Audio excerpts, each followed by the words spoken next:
Southern New Jersey Development Council. I'd like to welcome you all here today. This should be a very interesting program. Given that it's been 96 degrees for the past several days, we thought that this program would give you some information about what's happening, not only with energy, but certainly how it impacts the environment. It is the brainstorm of our Energy and Environment Committees. So a thank you to that committee, which is led by Chris Bailey of GEI, Gene Fricks of Gene Fricks LLC, Bob Baranowski from Hyland, Levin, who is here with us today, and you will meet shortly. We do have lots of sponsors to thank. Most importantly is the title sponsor, who not only helps us financially, but is a participant in this program in every sense of the word. So I'd like to say a nice thank you to Chris Abruzzo from New Jersey American Water. Chris, where are you? There you are. Thank you so much.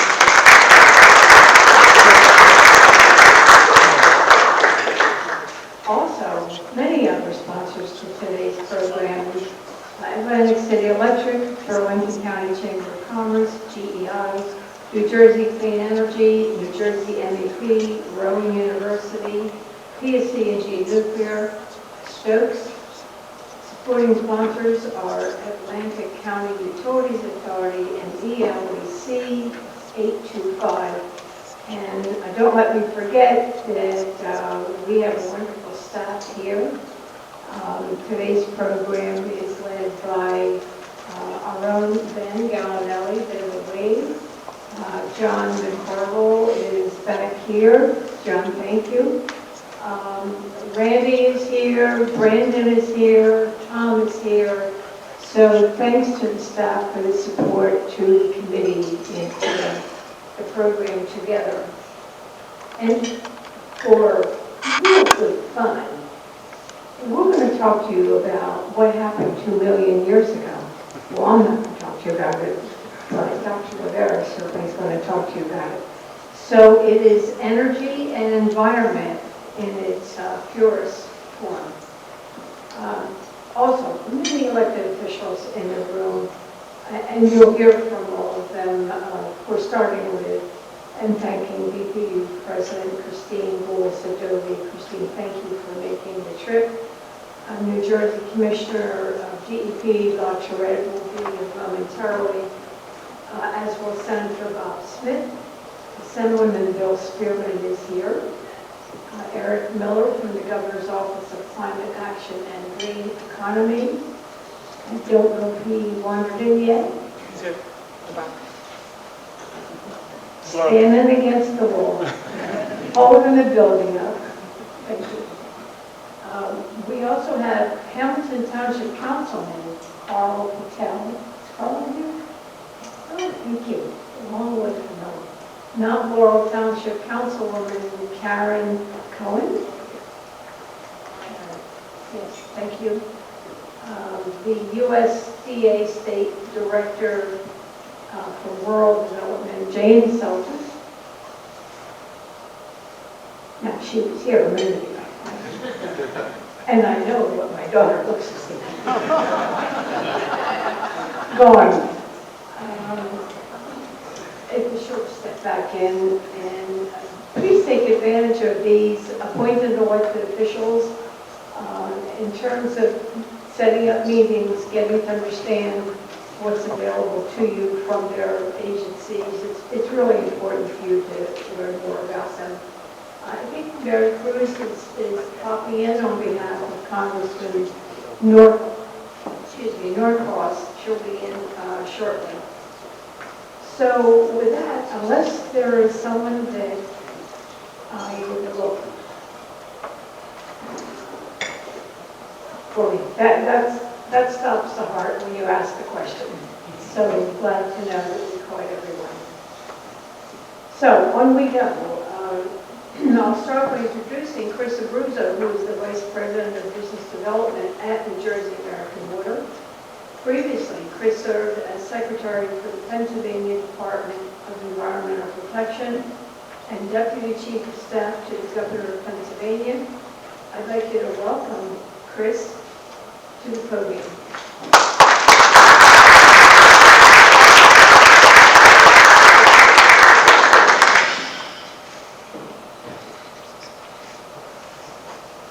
Good morning, everyone, and thank you for that applause. It's really a pleasure to be here this morning. I'd like to thank Marlene for the great job she does here at Southern New Jersey Development.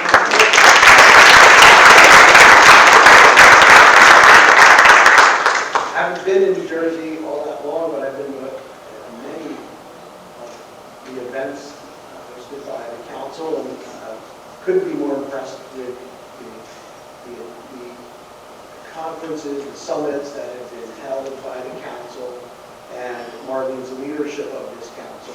There are so many important issues discussed here at the council in the short time I've been here in New Jersey. I've learned quite a bit and had the pleasure to meet so many of you through my attendance here at these events. So I would like to welcome you. I only have like 30 seconds of remarks, so bear with me. This is on behalf of New Jersey American Water. I'm really stepping in this morning for our president, Mark McDonough, who is sort of a regular on these circuits. There is so much going on in New Jersey right now around infrastructure, around clean energy. It is really important for all of us in the industry to understand what's going on and understand the intersection between the policy behind the regulation and the implementation of all that's happening. We at New Jersey American are laser focused on what's happening. We believe we play a big role in the improvement of our water and wastewater infrastructure in this state. And so when I look at the agenda for today, it's a power-packed agenda. We have terrific speakers. The topics that we'll be covering are enormously helpful. And so I hope all of you enjoy the time that you spend here today. It's well worth your time. And it gives me great pleasure to introduce really our keynote speaker, someone who has been, really is at the forefront of all of these things, the policy, the regulation, and the implementation of what's happening here in New Jersey. President Christine Guhl-Sadovy of the New Jersey BPU. President Guhl-Sadovy was appointed by Governor Phil Murphy as president of the New Jersey Board of Public Utilities in 2023. Prior to her nomination, she served as cabinet secretary in the governor's senior staff. President Guhl-Sadovy previously worked at the New Jersey BPU, where she rose to the position of chief of staff under President Joe Fiordaliso, helping to spearhead Governor Murphy's clean energy agenda. During her time as the New Jersey BPU chief of staff, Ms. Guhl-Sadovy worked on several key initiatives of the administration, including the 2019 Energy Master Plan, implementation of the 2018 Clean Energy Act, and development of the state's electric vehicle incentive program. Prior to serving in the Murphy administration, Ms. Guhl-Sadovy worked as a legislative and political director for Planned Parenthood Action Fund of New Jersey. I would just say, now I'm going off the remarks, being a member of the BPU Commission and being the president of the Commission are like having two jobs. So President Guhl-Sadovy not only has to do the same work all the other commissioners do, but it is also her responsibility to really lead the commission, to drive consensus at the commission, to push policy, to push implementation, and to otherwise manage the organization. So I don't know what she does with her free time, and I don't know how much of that she has, but she, in the short time I've got to be present for remarks that she's given, I've been very much impressed with her intellect, her candor, her accessibility, her approachability. I think she does, in my humble opinion, a terrific job. And so with that, I would tell you it's an honor and a privilege to introduce President Christine Guhl-Sadovy.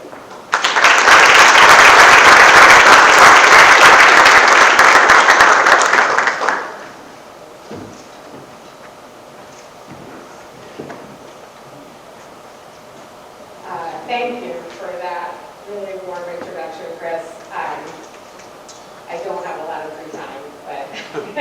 When I do, I spend it with my son, typically, who's 9, and doesn't understand really what the BPU is, other than that we help to keep his computer running, which is of primary importance to a 9-year-old boy, as I'm sure anyone with kids can appreciate.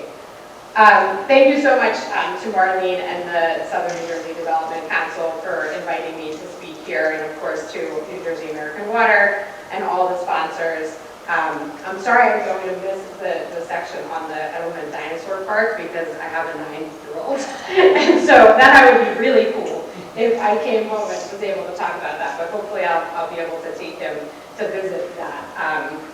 A funny story in line with my candor that some people have heard. When I was chief of staff, we did an event at Liberty Science Center to announce the expansion of the offshore wind goals, and I brought my son to that event. And from that point on, for years, he thought I worked at the Liberty Science Center. And then I brought him to take your child to work day in the governor's office when I was in the governor's office at the State House. And to say he was not impressed with my job transition would be an understatement. Fortunately, we had Take Your Child to Work Day at the BPU and really stepped up our game, so he's now back to being somewhat impressed with what I do. So thank you for bearing with me. It's really great to see so many familiar faces in the room, to our elected officials, acknowledge your leadership on these issues, to the governor's office, Eric Miller and I, who have been colleagues for many, many years prior to me coming into the administration, and to all of the attendees today. We're here today because of our shared recognition of the connection between New Jersey's environmental and economic futures, and our shared excitement for the opportunity that clean energy presents to businesses and residents across the state. New Jersey remains on track to accomplish our bold emissions reductions and clean energy goals, building upon the Garden State standing as a national leader in climate action and clean energy and the clean energy economy. Transitioning to 100% clean energy by 2035 will produce a healthier environment and cleaner air for generations to come, as well as ensuring that New Jersey does its part to mitigate climate change. And just as importantly, it will result in billions of dollars in economic impact, tens of thousands of good-paying jobs, and significant growth in emerging new sectors. That's activity that we'll see across the state broadly and in South Jersey specifically, where, to highlight, of course, just one of our state's booming industries, we're already witnessing the forging of a nation-leading offshore wind manufacturing company. And just as an aside, I was recently talking about the Offshore Wind Economic Development Act because I actually was in the clean energy space advocating for offshore wind way back then, which I think was about 14 years ago.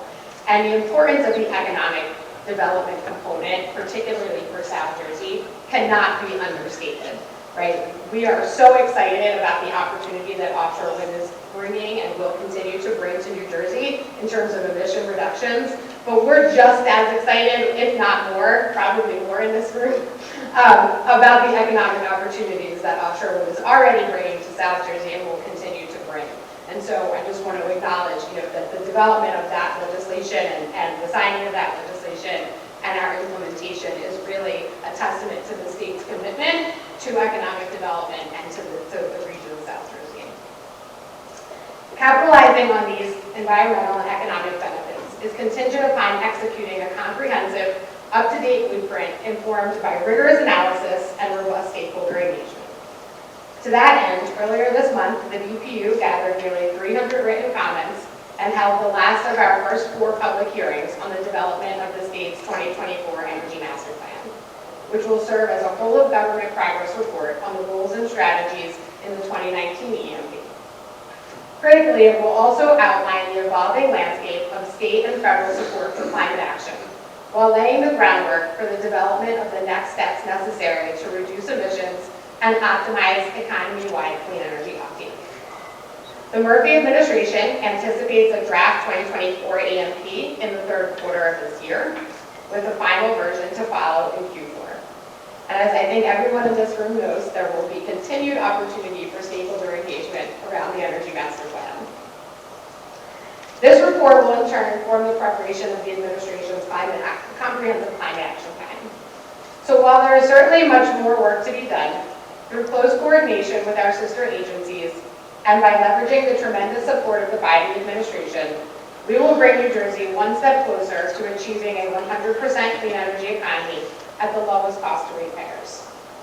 But while we look ahead to the measures we must take to continue preparing for a more sustainable future, I'd be remiss to overlook the steps we've already taken to help businesses reap the maximum benefits of our clean energy transition today. Indeed, it's our profound belief at the BPU that we must work in concert with the developer and business community to build a flourishing green economy that benefits us all. That means remaining in lockstep with developers to tackle emissions in some of our highest emitting sectors, including the building sector and transportation sector. Through our recently approved new construction program, the BPU will provide financial incentives for new buildings that go above and beyond what they are required to do to achieve high levels of energy performance and savings, with greater incentives available for more comprehensive and effective measures.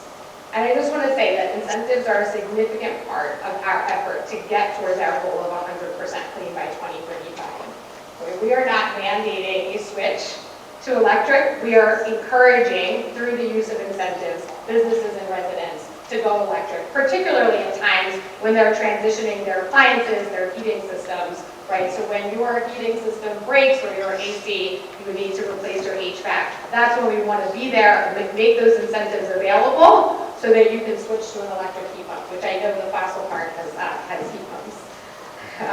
So thank you for your leadership on that. In addition to incentivizing the construction of energy-efficient commercial and industrial buildings, we continue to support developers seeking to bring new clean energy projects online, including EV charging and solar infrastructure. Through our LUD EV Charger Incentive Program, lots of acronyms at the BPU encourages owners and operators of multi-unit dwellings to provide EV chargers for residents and guests. By bolstering our state's EV charging network, we're working in tandem with developers to boost EV adoption, including among renters and other New Jersey residents who up until now may have been unable to make the switch to an EV because of lack of charging infrastructure. Growing our state's thriving solar industry is yet another way in which the Murphy administration is continuing to expand the provision of affordable and accessible clean energy as we build an inclusive green economy. In April, the BPU awarded more than 310 megawatts of solar generation and 80 megawatt hours of storage paired with solar generation in our second competitive solar incentive program. The awards, which will generate enough electricity to serve approximately 42,000 homes annually, serve as clear evidence that large-scale solar projects can be developed competitively, bringing down the cost to New Jersey ratepayers. Here at the BPU, we recognize that solar is not always possible for all residents to have, and that's why we're also committed to expanding our highly successful community solar program. We were thrilled to be awarded $156 million through the unprecedented Solar for All federal grant program, which will help us expand community solar to more residents, support solar on large multi-family affordable housing projects, and importantly, bolster our ongoing efforts to modernize the electric grid and increase efficiency of interconnection approval. And I know this is something that the panel is going to talk about in more detail later, but I will talk about. That is a critical part, I think, of the Solar for All program. Actually, New Jersey was the only PUC, Public Utility Commission, in the country that applied for and received the Solar for All grant. I think that's critically important because we have an opportunity to include grid modernization and work directly with the utilities as we continue to advance community solar. And I think that puts us in a really unique position in New Jersey.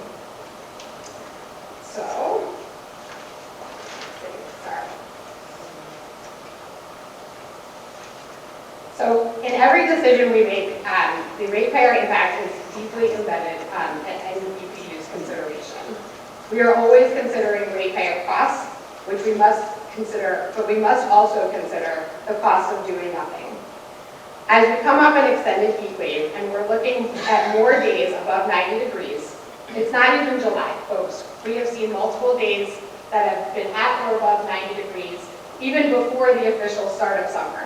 So we have to recognize the importance of taking action on climate change, of New Jersey doing our part, and also of the cost of not doing anything. And this is something that I say very frequently in rooms like this. There are costs with not taking action on climate change. There are health costs, which I think we can certainly appreciate because we have seen several days where air quality has been questionable. We have seen days across the country in places like Texas where they're asking people not to drive their cars because the air quality is so harmful, and so people that are vulnerable are vulnerable to going outside. So there are those health costs. But I think that the important thing for this room to note is there are significant costs to infrastructure if we don't reduce our carbon emissions. There are costs when we think about storms, not huge storms. Just over the weekend, there were tens of thousands of outages, right, because of not strong, not hurricane level, not tropical storm level storms, just everyday storms, and we're seeing more frequent storms, more significant winds, and more often, and so those have impacts on our infrastructure, and that means that we have to invest ratepayer dollars in infrastructure. So it's so important that we consider the costs of not making the investments in clean energy, and when we take that into consideration when we're making our decisions about how we invest ratepayer dollars going forward. Because we are going to be investing, we are going to need to do those upgrades, so we need to make sure that we're investing in clean energy so that we can do our part to reduce carbon emissions. So doing that in closing is a win for our environment and our economy today, and a victory for our ratepayers and our generations to come. Again, I want to thank the Southern New Jersey Development Council, all of the attendees in the room today, and I look forward to building our partnership as we continue to grow New Jersey's green economy together. Thank you.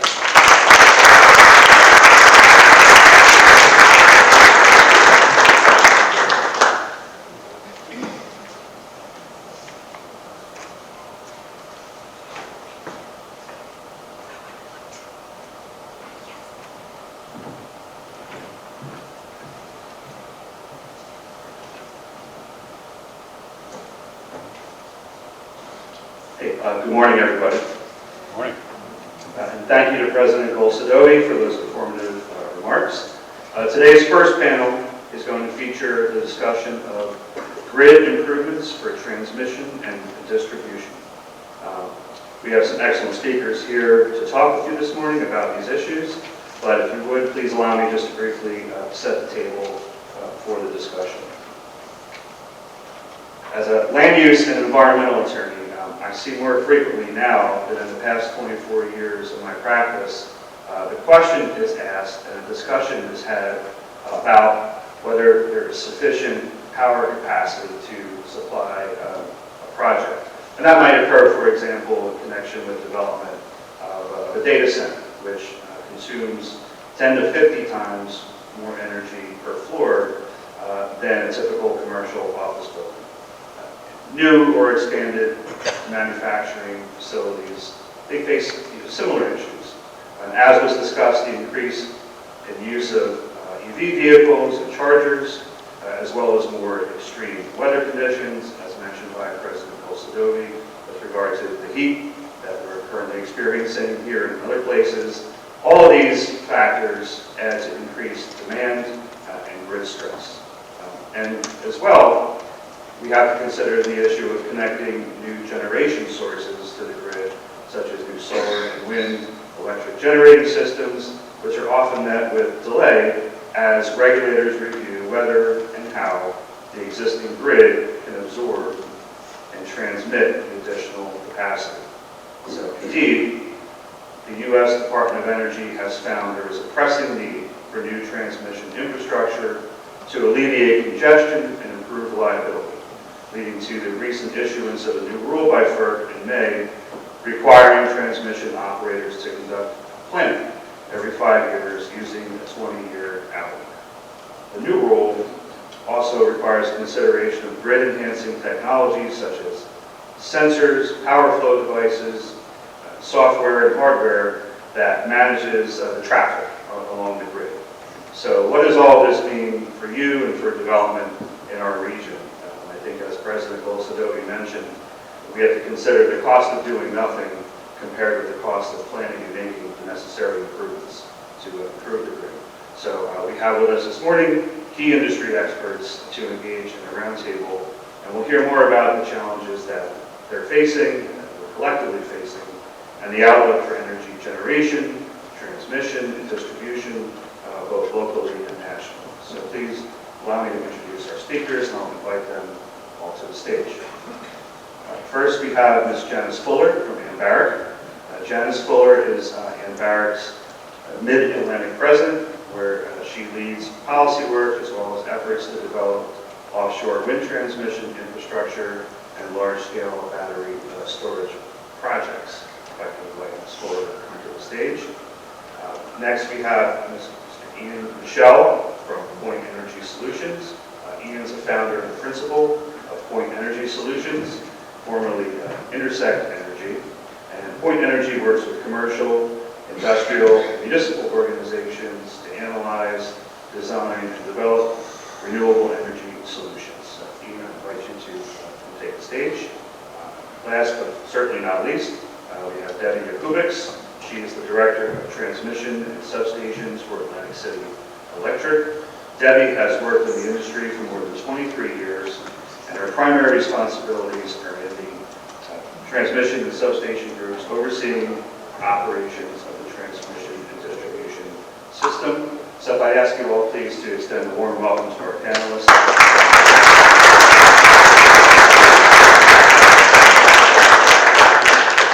So we'll jump into the discussion. And again, thank you for being here and sharing your expertise with us on these topics. So let's talk for a few minutes about general grid modernization.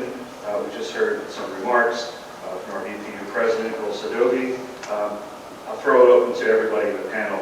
Was there anything specifically that President Guhl-Sadovy talked about that stands out to you? Use that microphone. Yeah. All right, perfect. Thanks. All right, anybody want to take a shot at addressing that? Anything stood out to you? I'll jump in. Sure. Good morning, everyone. Nice to see familiar faces and new faces, and I thank everyone for having me part of this conversation today. I would say two things jump out. One, what the President said towards the end of her remarks, that we have to be thinking about very specifically the cost of inaction, right? I think there's always so much emphasis on what the renewable energy transition is going to cost, or potentially could cost ratepayers, but keeping an eye on the long game, right? This isn't about today or tomorrow, right? This is about generations and decades to come. And what is the cost of inaction going to be if we fail to make some of these critical changes? And what is that impact going to be, not just on our environment, but on our economy? I think in my past life, I've been with Anbaric for about 5 years, and before that I spent a lot of time working in government, spent 10 years working for a member of Congress, and it reminds me a lot of when the Congressional Budget Office would score a bill, particularly I remember when we were working on the ACA, and it would only think about the cost going out the door, and it would never factor in the amount of money that was going to be saved by a piece of legislation and how that balances out in the end. And I think energy transition can be looked at in the same way. It's not just about the money out the door to build a wind farm or upgrade the grid. It's what does it mean long term in terms of the wonder costs that we're going to be able to not have to spend down the road because of the impacts of climate change. And then I will say too, it was so nice to hear the President speak about her son. I have a daughter about the same age, and it made me think about her predecessor, purely so, who would always say, this isn't about us, right? This is about the next generation. For him, he would talk about his grandchildren. For us, it's our kids, it's our grandkids, and are we making a decision today that's going to be the world that they want to be in? Great points. I'd like to add, again, I agree with that. The incentives, as the President said, are important. I think it's lost that these incentives cost the ratepayers money, but there are investments, as we're talking about, and that's where we need to continue to stress. These are investments in the long term. The other one was, it's great that we have federal money, so it's not local taxpayers paying for this, but at the same time, that those grid upgrades need to be not just for community solar projects, wind, they need to be for other type of projects, because all those things are going to be necessary to reach that 100% goal. Right. Yeah, how we're paying for all this is certainly a hot topic. Yes. Debbie? I'm glad that other people mentioned the cost rate to be able to make these innovations and these changes and be prepared. Working in a transmission and distribution industry and being responsible for the grid and resiliency, I think it's really important that we're thinking about the grid that we built, in some instances many years ago, and how we're making sure that the innovation and the planning for all of this renewable energy is going to impact the grid, because we leverage the grid to get that back to our constituents sometimes and in the substations. And the positive part of that is in our communities and making sure that our employees or people that we're hiring to build the grid have the skill sets and the ability to be able to build this. And the great thing about bringing this to Southern Jersey is it's really, an opportunity to offer jobs and employment, and offering the skills to the people that actually be using the energy and having an employable career, whether it's offshore, batteries, in substations or transmission, and thinking about that as we market it. Because if we are increasing the rates, what's the benefit to our customers?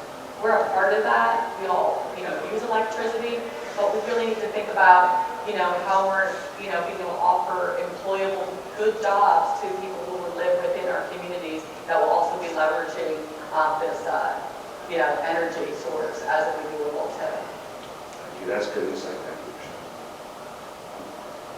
So let's talk to Janice and Ian about some questions relative or relevant to the development side of things. So what are the primary challenges that you see in modernizing our current energy grid to accommodate renewable energy sources? Sure. It's actually something the President, we've already touched on. It's all about the interconnection.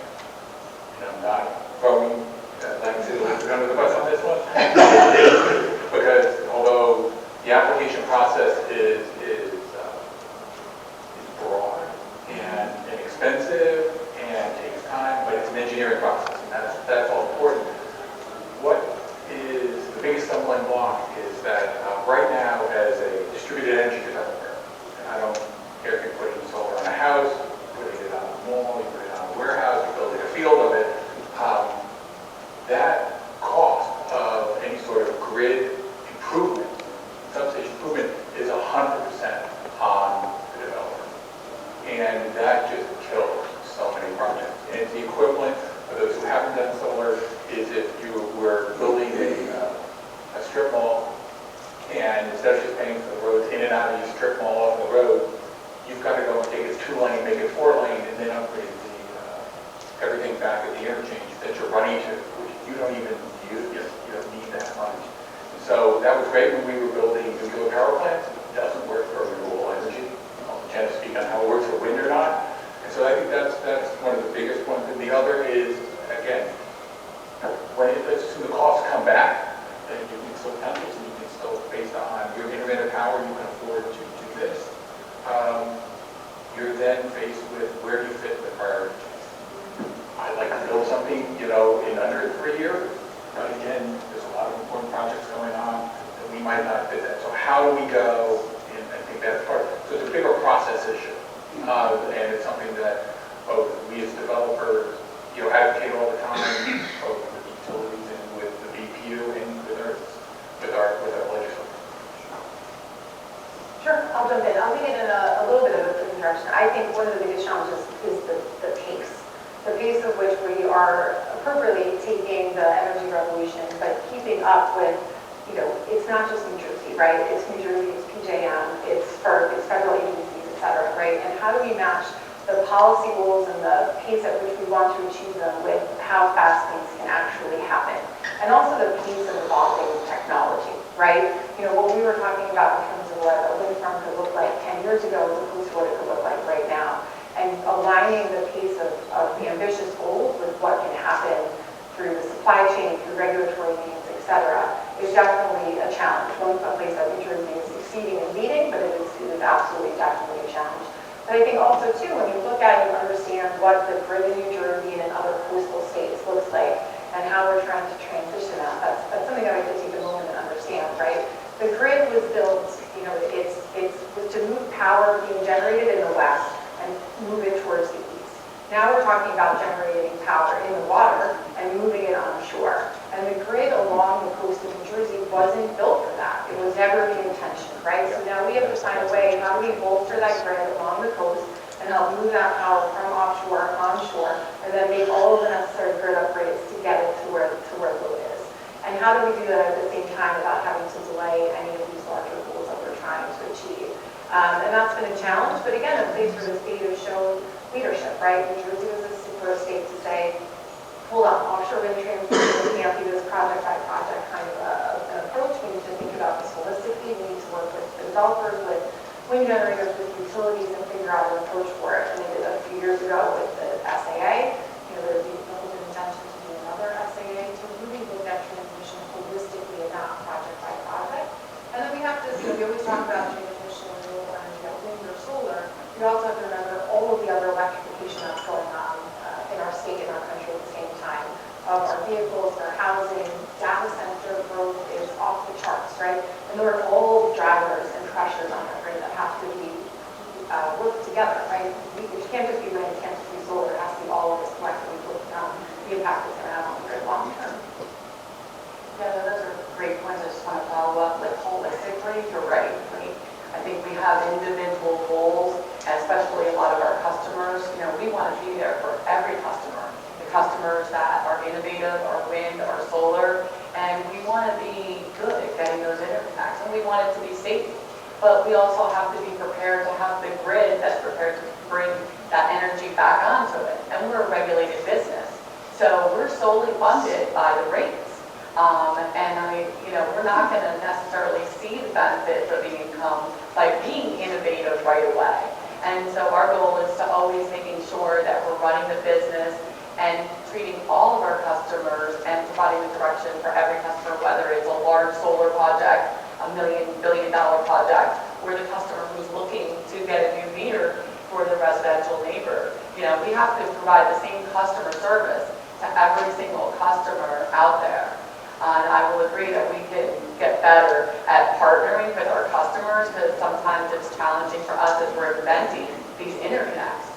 Being first is great, but being first is, we're learning, like a lot of us are learning through trial and effort, designing things, saying, hey, this works good, notice we can improve better.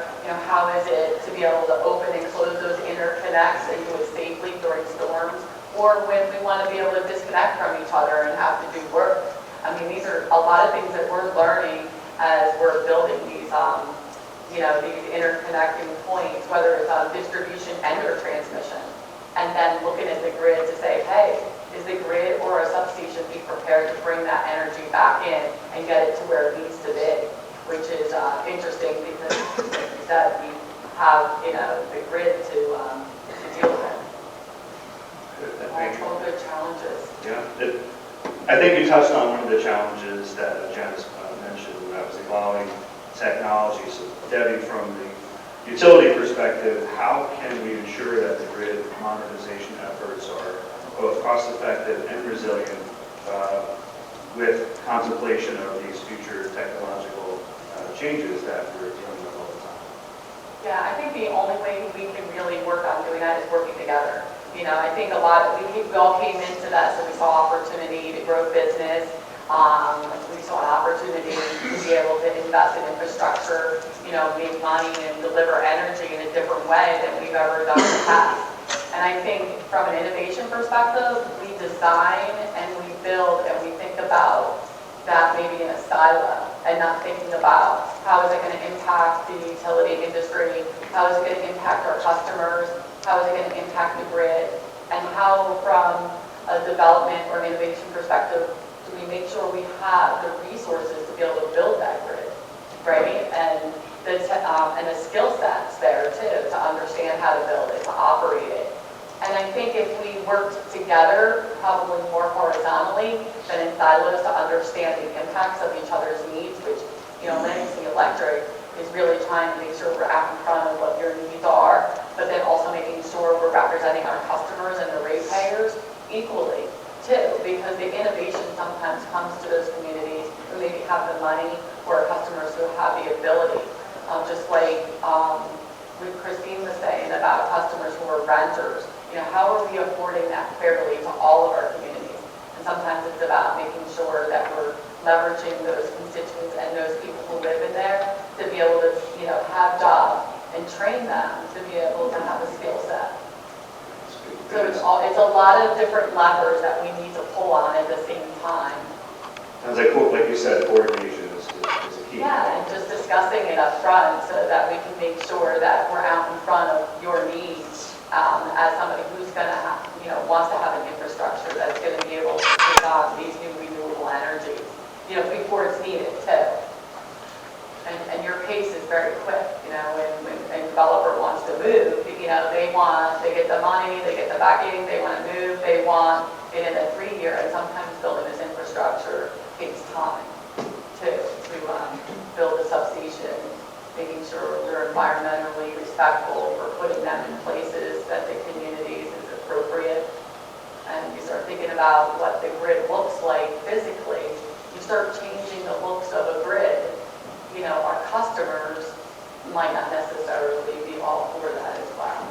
And I think that's the other part of it, making sure that our customers are educating them, because the grid will look different. We might not see the poles, but we still see wind or solar farms. People have questions about that.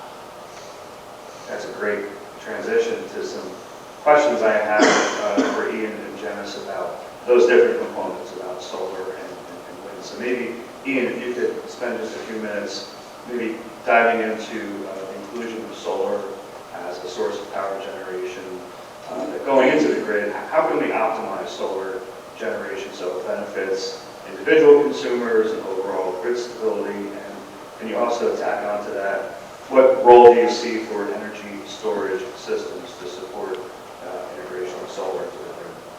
Okay, a lot of questions there. But I'm going to actually, the first part of it is working in conjunction with the utility.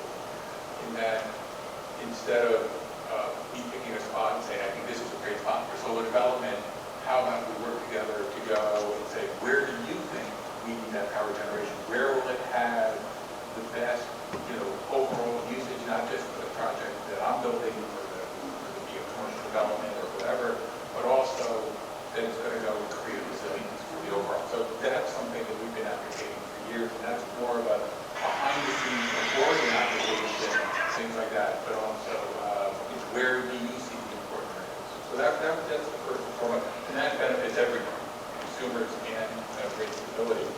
The other is bringing storage in. And again, I want to be clear, when we say storage, we're not just talking about it, we're talking thermal storage, it could be kinetic storage, it could be hydrogen storage, green energy that we get a very large amount of money coming in saving for that right now. Those are that once you be able to go and integrate that storage along with solar or independently of solar, then we create what is grid stability. Because now you remove the intermittency, word, you can say that out loud. Okay.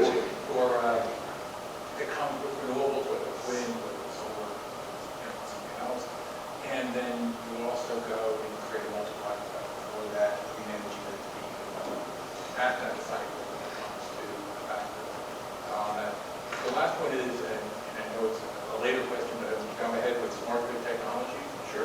Now all of a sudden, if you've got a site, you've got renewable energy and storage, potentially even a microgrid, you might have some sort of efficient gas turbine, then in conjunction with, based on what weather is coming, whether wind, you go curtail it, it goes into storage, instead of curtailing it, which is money loser, you go and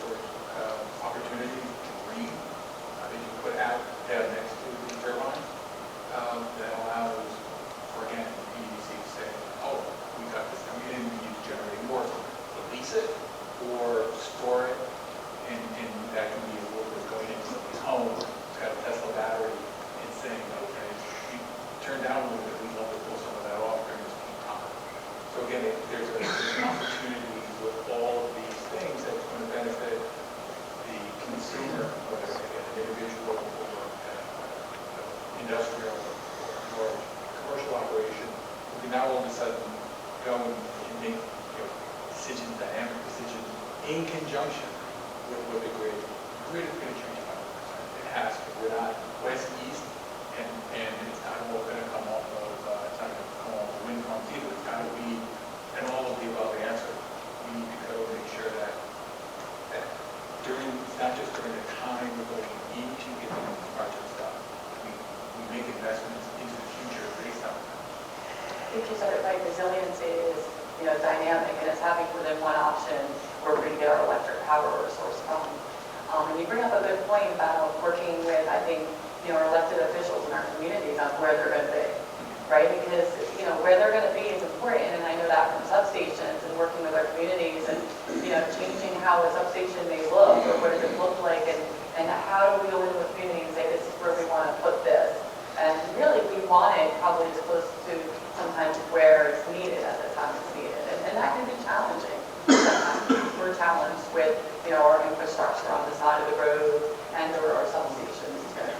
So that's, I think, definitely where we need to be is, working together and, understanding each other's needs and trying to be so that we're not reacting, individually, or coming to us, saying we're ready to go here. I think that sort of, I don't know if I may, kind of speaks to this, all of the above, or maybe many of the above options that we're talking about in terms of the power mix, right? It's not going to be intermittent energy sources like wind and solar. It's going to be, clean hydrogen, smart nuclear, and other technologies still to come that are going to be part of the clean energy mix. But I think also a way that we can think about energy storage, and a project was just announced recently in the neighboring state, is where energy storage projects can be used to take dirty peaker plants offline.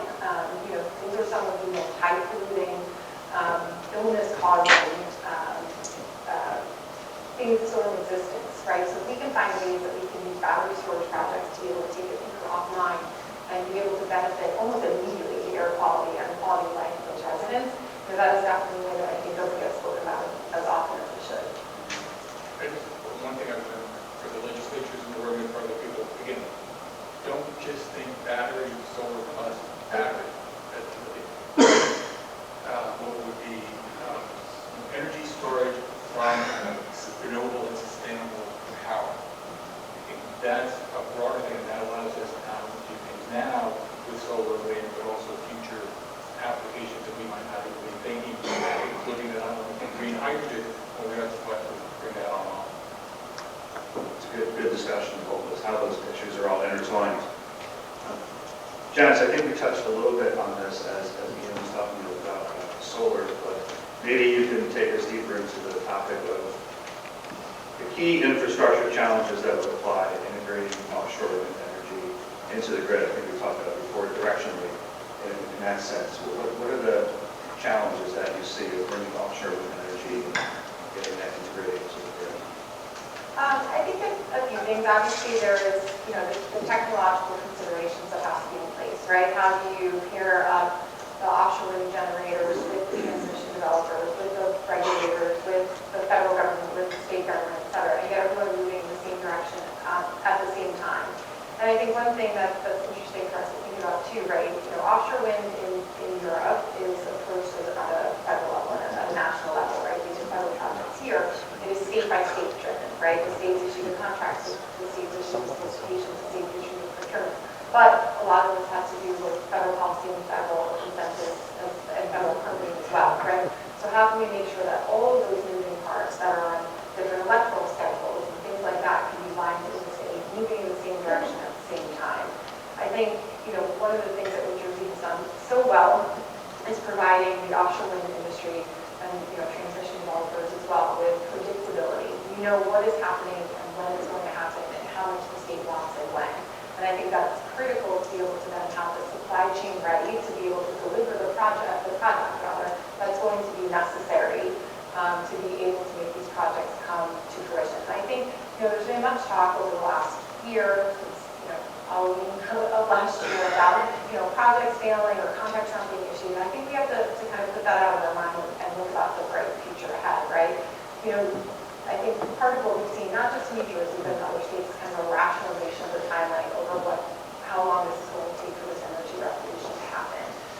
These are not projects that get built overnight. These are projects that take 5 years, 6 years, 7 years or more but they last for a very long time. Like the transmission infrastructure that's going to be built to support these projects can last for 40, 50, if not longer, right? This is about the long game, and I think we have to not think about a hiccup here or there in the immediate as a new industry really gets its legs and gets off the ground, but what are we doing to do this for the long term? And I think supply chain predictability is one of the things that we all worry about the most, right? There are only a handful of companies around the world that make the type of cable that was used for the marine cable for these offshore wind projects. And they're building new factories and they're trying to keep up with these, but it's not just America, it's not just New Jersey, it's not just the East Coast. We're competing with projects that are being built around the world, right? And there's already a kind of a line out the door for these cable manufacturing facilities. And then you can, talk about platforms or other equipment that's necessary. I think for me, that's what we worry about the most, right? The availability on the schedule that we want to be able to produce these projects. That's a good point. The change that we're driving here, when we talk, it's just not New Jersey. It's everywhere. And we talk about the equipment and material that we use, transformers, and companies. The cost of standing up and building a factory, and they're not just going to do that based on our ideas, too. So I think every organization and company is faced with the same challenges. But I agree, we can't look at it as setbacks. We have to look at it as learning, and how do we continue to work together to improve our grid, our infrastructure. Legacy Electric, we want to be prepared for that, and we're thinking about innovation and how we partner better with all of our customers and what you guys are doing. I don't think this is that all of the above. It's going to take time to get the manufacturing supply chain. That doesn't mean we can do it. It just means what can we do? How do we fit that all? One of the things we're looking at is using what is waste heat, surplus heat at sites like a data center AI, taking that and storing it and turning that into electricity. The great thing about that is if the heat's there, then we don't have to put it out on because it doesn't need storage. So you only produce as much you use. If you don't use it, then you just hold it for another day. So it helps with the rate. But again, it's not a 5-10% solution per site. It's not an overall. It's not going to do it with we can do or anything else. That's all of the above we need to think about. You're pushing me as a ratepayer, and you're pushing us as legislators in the room to consider, I'm buying into the benefits of this, I'm buying into the investment. Can you push me over the edge and close the deal and tell me all about the economic benefits of grid modernization for our local communities, and how do we ensure that the benefits, those benefits are equally distributed throughout our communities? Debbie, you want to start with that one? If I might put that to you. Yeah, I think that it's something that every generation does, right? We're looking out for the next generation, and we're going to make a better electrical grid, not just for now, but for the future. And I think with any innovation, that's really where it is. It's hard up front to sell. It's new. It might look different, and there is a cost to doing it. And I think it goes back to what Christine also said, is there's also a cost to not doing something. So now I'm wearing my legislator hat, and we were legislators in the room. Can you tell us what type of regulatory and policy measures are needed to support these grid modernization improvements we're talking about, and the integration of renewable energy we're talking about? What do you need from the legislature and from all the supporting agencies to further support the initiatives we're discussing? Okay, I'll throw that to you. Okay, so I'm going to go with Assemblyman Spearman here, so I can throw him under the bus a little bit on this one. Is that first and foremost, it's the grid. It still goes back to whether we have to find out a formula that works for all of us.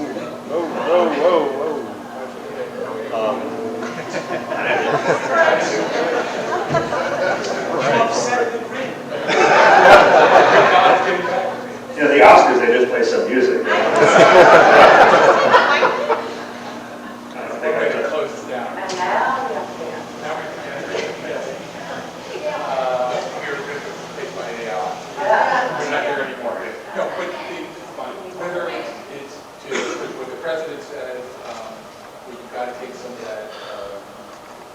money and put it into whether, based on, I think it would be better if it was a strategic discussion on how that in the legislature, so not to spend money blindly, but where is that investment needed? And none of our projects work.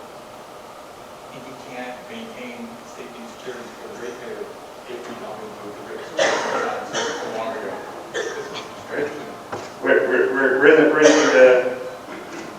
heading to the home stretch as our screen is distracting us again. The next one would be clear, concise rules. There's always a disconnect between what is legislative intent and where DP works, and then we're left to try to figure out what exactly they mean.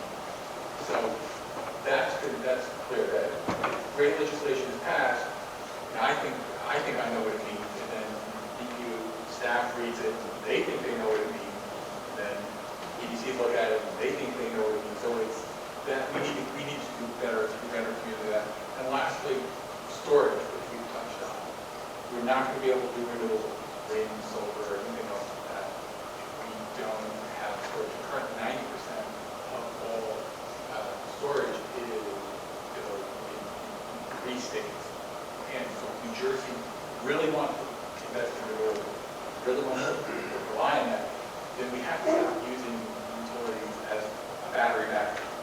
We have to go and create alternative storage, and with smart technology, we can go and make it benefit the consumers, the benefit the ratepayer, and we work with the best. Debbie or Janice, you have anything to add? I'll turn around a little bit. I think, I'll say from the industry's perspective, I think we have to, it's incumbent upon us to work with our elected officials to help, make sure they understand our industry, understand what the industry needs. We are blessed in New Jersey that we want to for legislation that cares about these issues. I think the environment and the grid and energy issues has been a bipartisan and embraced topic in New Jersey for a long time. But I also know there's a million demands on the elected officials, right? I might be talking to them about energy offshore wind, and the next meeting is going to be about healthcare, and the next meeting after that is going to be about transportation, right? So it's incumbent upon us to make sure that we set realistic expectations and be clear about why it's needed, what is needed, the timeline of what's needed. And so talk about the good and the bad, right? To make sure that we're being transparent about all of this and what is realistic in terms of the timeline of these bridges and when they need to happen. I agree, and it's understanding each other's business, right? Because and helping our elected officials or communities really understand the business, because when people turn their lights on or use electricity, they're not necessarily seeing all the challenges that we see. All they see is the bill. And so it's really about how we communicate that, not just amongst ourselves as a community, and we're familiar, but how we're out there in our communities, talking to our customers, helping them understand, what it takes to deliver a reliable source of energy to them. And the grid, is hard because real estate is expensive. And when we start, rebuilding the grid and bringing it up to speed, sometimes that's expanding the footprint too to do that. So there's a lot of things that impact the ability, when we talk about all of this and how great it is for our communities and our future. It's just really understanding all of each other's challenges and trying to better partner together about moving forward too. And I think that's really, I think we're all saying the same thing, and we want it, and I think everybody in the room wants that. And I think the golden rule is how do we do that in an affordable, equitable way. I think that's a great note to wrap up on. That's all the time we have for this panel, but I'd like to please join me in thanking you.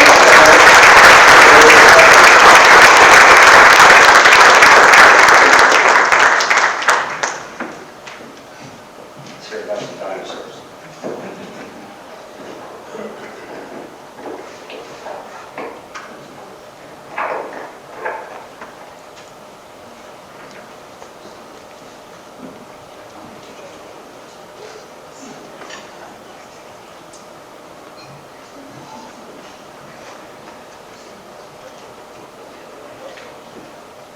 Well, good stuff.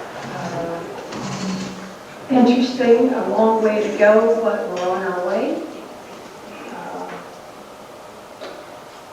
I see some of my offshore friends in the audience.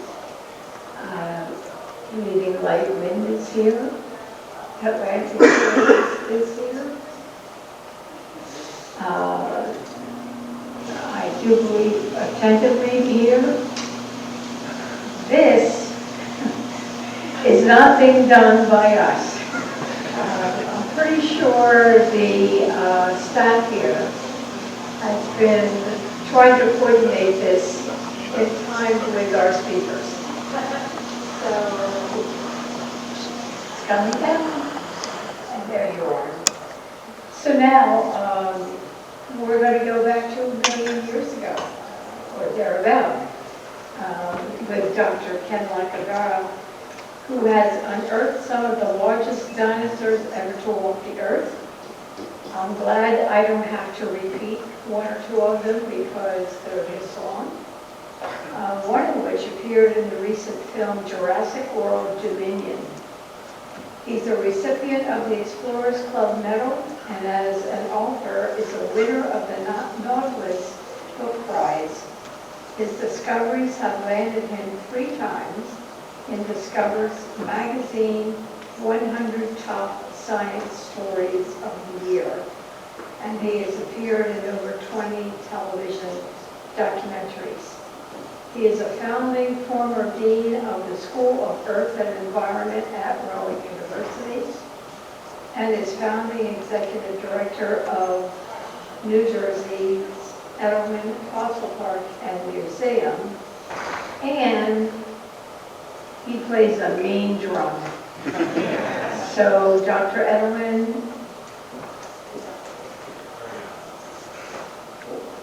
he was right there. Please join us.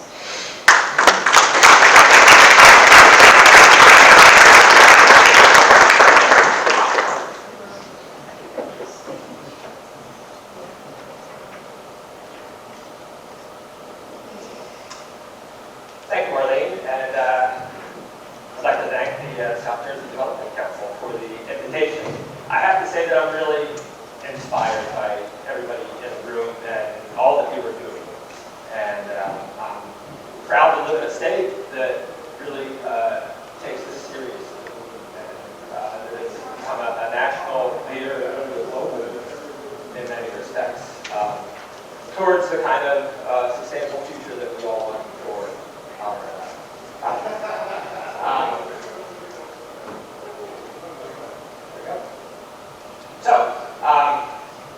Dinosaurs are first discovered in the mid-19th century. And early paleontologists can see that they were here at some point, they persisted for some interval, and then poof, they were gone. And nobody had any idea why. And there were all kinds of crazy crackpot theories about what happened to the dinosaurs. And then in 1980, some evidence was uncovered in Gubbio, Italy, that there was an asteroid strike that occurred 66 million years ago. And it exactly corresponded with the extinction of the dinosaurs. And so paleontologists began this global search for the extinction layer. And I myself looked for this layer in North Africa, in the Gobi Desert, in the highlands of the Himalayan Plateau, in South America. And then finally, I found the layer in this quarry behind the Lowe's in South Jersey. And I started working at the site in 2003. And since then, my crew and I have excavated and cataloged over 100,000 fossils, representing over 100 species, all of them literal victims of the asteroid strike that happened 1,500 miles away from here off the coast of Mexico 66 million years ago. So that makes this quarry in Mantua Township, New Jersey, this globally important site, this site that reveals this pivotal calamitous moment in time that wipes out the dinosaurs and really sets the modern world as we know it. It begins the age of mammals, which eventually results in us, and eventually civilization. So that's the basis of the Edelman Fossil Park Museum, which we are building now. This is just a little teaser of some of the exhibits that we will have here. We've been very, very fortunate to be able to hire really the world's best paleo sculptor, a guy named Gary Staub in year he used to win the National Geographic Paleo Art Award until finally they made him a judge so somebody else could win. So he's created these marvelous reconstructions for us. And when we were thinking about the museum, well, what we really want to do is use the past to contextualize our present to change the way we view tomorrow, to open up different possibilities for tomorrow. And we started to think about this ancient device called a camera obscura, which is a way to look at the landscape, today's landscape, but to gain a different perspective on it. And so the camera obscura then became the inspiration for our building, which then turned into this. Essentially a series of lenses that look out into the world that we hope will help change people's perspective on the planet that we have today. One of the first things I said to the architects was no fossil fuels at the fossil park. We can't have that. And so we are achieving this through many different methods. We are building what I think is an extremely efficient building. We have very thick concrete walls and very, very thick insulation. It's impressive when you see it in cross-section. The lower portion of the building is partly subterranean, so it's very efficient in that respect. We have a very low window-to-wall ratio, so we don't lose a lot of energy. Through glass, we have all electric systems, and that is key. If that's the only thing you do, your building gets green along with the energy grid, right? Eventually it will be completely green as the energy grid by 2035, hopefully, becomes completely renewable. And we have installed 72 250-foot geothermal wells under our parking lot, which are connected to a ground source heat pump system. So if we were to open the museum today, this is where we would be. Compared to a traditional building, and this is a schematic chart. We haven't run the building yet, so we'll see what those numbers are a year from now. But compared to a traditional building, we save a ton of energy just because we're really efficient. And then we save a ton of energy with our heat pump system. And then we have an energy gap, which has to be covered by electricity. Right now, the New Jersey system is approaching about 50% renewables. So that takes care of this portion, and we have a little bit of a gap to cover. And I know that the people that can help us cover this gap, close this gap, are in this room today. And we've had some great conversations already. We'd like to speak with all of you, really, about this. When we close this gap, initially probably with a power purchase agreement and eventually installing our own PV field, we will then become New Jersey's largest carbon net zero building. And that is a distinction that I hope we don't keep. I hope shortly after this we become New Jersey's second largest carbon net zero building, and then the 10th, and then the 100th, because this is the direction that we all need to move. We have packed the building with lots of other sustainability features and the grounds as well. We have a lot of mass timber in the building. We use a lot of reclaimed wood, so the building itself has a lot of embodied carbon in it. We have sustainably grown Ocoya wood siding. Our really amazing paleontology playground is made of Ocoya as well. Again, more embodied carbon, plus it looks beautiful, I think. We will only plant native species on the property, but to be planted right in front of the museum in what we call our Cretaceous garden, you have to be a native species to the Mid-Atlantic today, and you have to have an ancestor that was native to the Mid-Atlantic in the Cretaceous period. And I worked with a paleobotanist at University of Pennsylvania, and we actually came up with a list of 38 species that fit those criteria. So when this landscape grows up, it already looks like this today, it will be as close to a dinosaur age landscape as it is possible to see. And it's just gorgeous. And already, because these are local species, there's so much wildlife in here already. When, after construction hours, sometimes I just sit out there and the birds that are flocking to this place are amazing because these are their plants. This is their environment. We have a lot of wetlands on the property that we are shepherding very carefully and helping to recover. And so we have this former quarry, which is now this beautiful lake, and it's becoming lush and turtles and there's tadpoles, and that's coming back. We have lots of wetlands on the property where we're planting echinacea and club mosses and the kinds of plants that you want to see in wetlands. And then this concept of biophilia is very important to us. That's a love of life, right? A love of nature. It's the great naturalist E.O. Wilson said that people love what they know and they protect what they love. Right? People love what they know and they protect what they love. And if people don't have contact with the natural world, they're not going to learn to love it.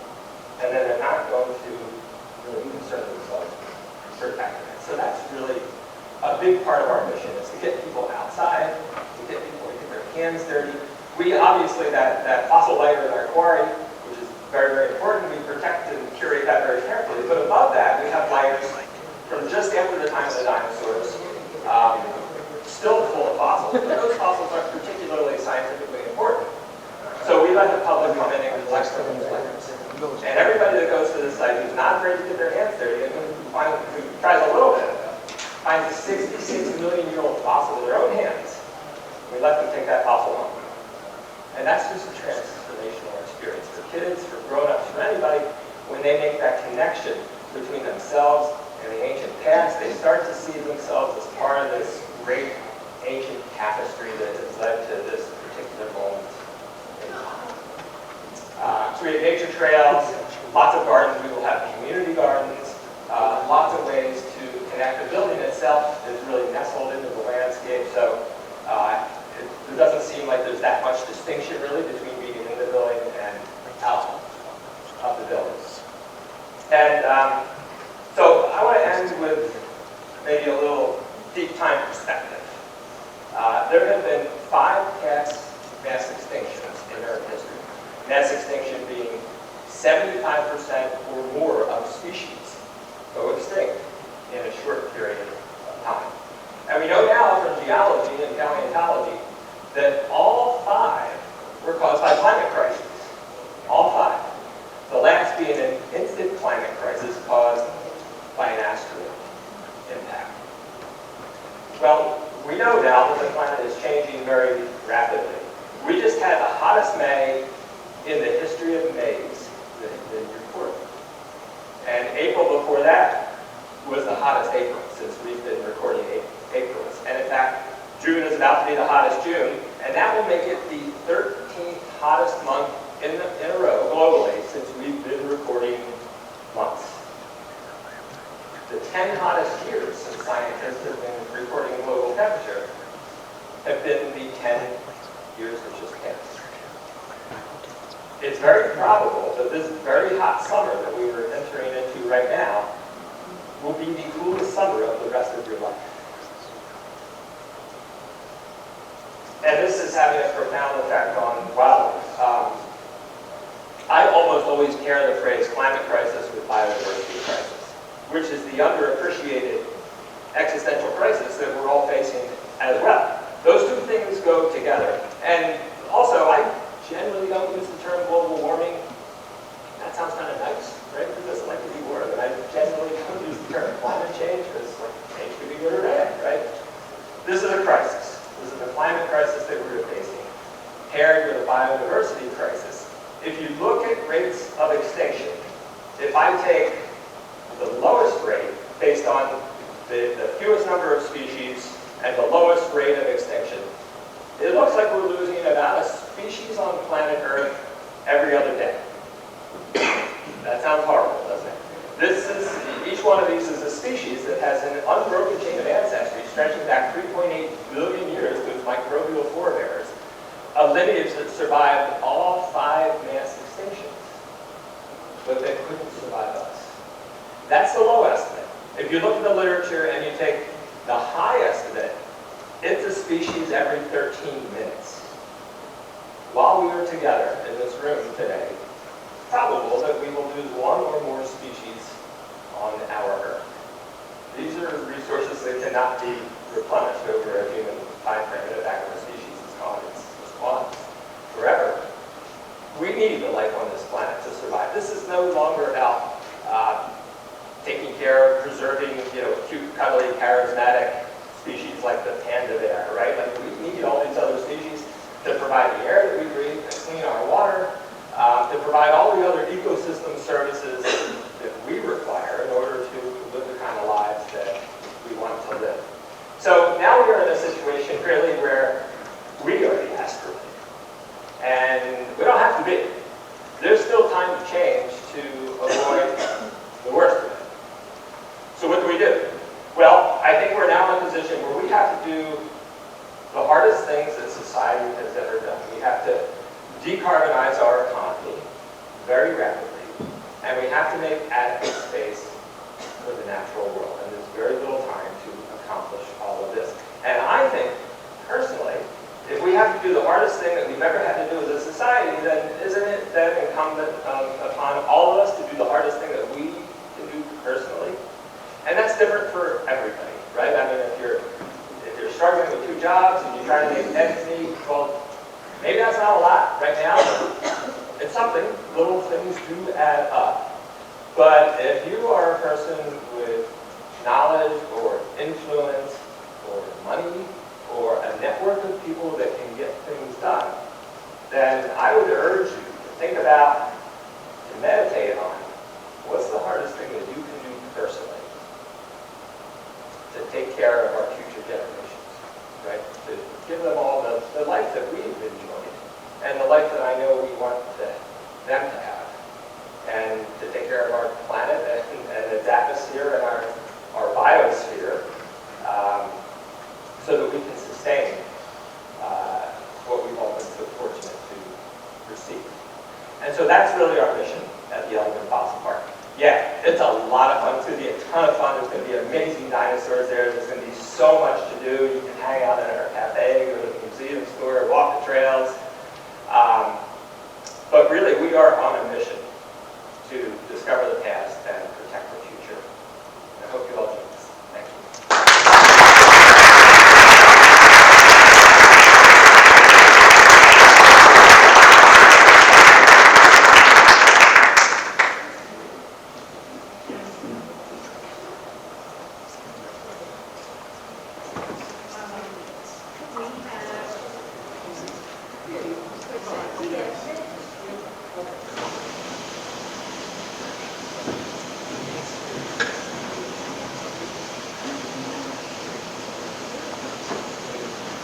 Let's just congratulate my good friend, Dr. Ken Lacovara, my rather brilliant colleague. Ken warned me, because I mentioned to him earlier, that I wanted to bring my 10-year-old twins to the Fossil Park as soon as it opens, and he says, we're booked for the first 3 months. This is good for the New Jersey economy, because all those people are going to be eating and stopping off and doing lots of stuff and seeing South Jersey. Good morning, everybody. My name is Dworkin. I am the founding director of the Institute for Public Policy and Citizenship at Rowan University, known as RIPAC. I am thrilled to be here. I want to thank the Development Council for allowing me to be part of this. At RIPAC, we are committed to raising the level of political discourse in this state. Today we get to do just that with a very esteemed panel, who I'm going to introduce now, and all of whom are eager to jump into this next part of our discussion. So if I can ask that they come up when I call your name, in alphabetical order, the Executive Director of the Governor's Office of Climate Action and the Green Economy, I'd like to welcome Eric Miller.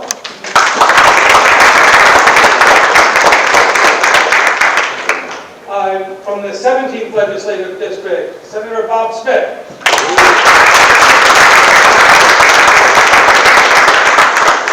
And from the 5th Legislative District, Assemblyman Bill Spearman.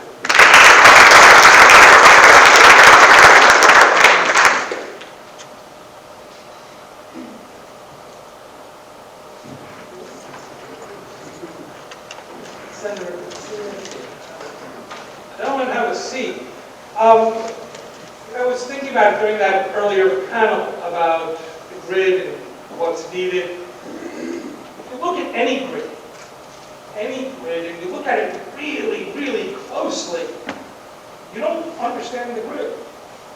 It's only when you take a step back that it begins to take shape. And you get to see what's needed and what's wrong, what works, what doesn't. And I think that's a good idea to keep with as we move now to the discussion of policy. It's about taking the word that we used a few times in the earlier panel, holistic approach to understanding what we need to do. We have a limited amount of time. There are 4 areas that I'd like to be able to cover. So as I move us along, gentlemen, please bear with me. First, I want to just try and get your quick reactions to the previous panel about the grid.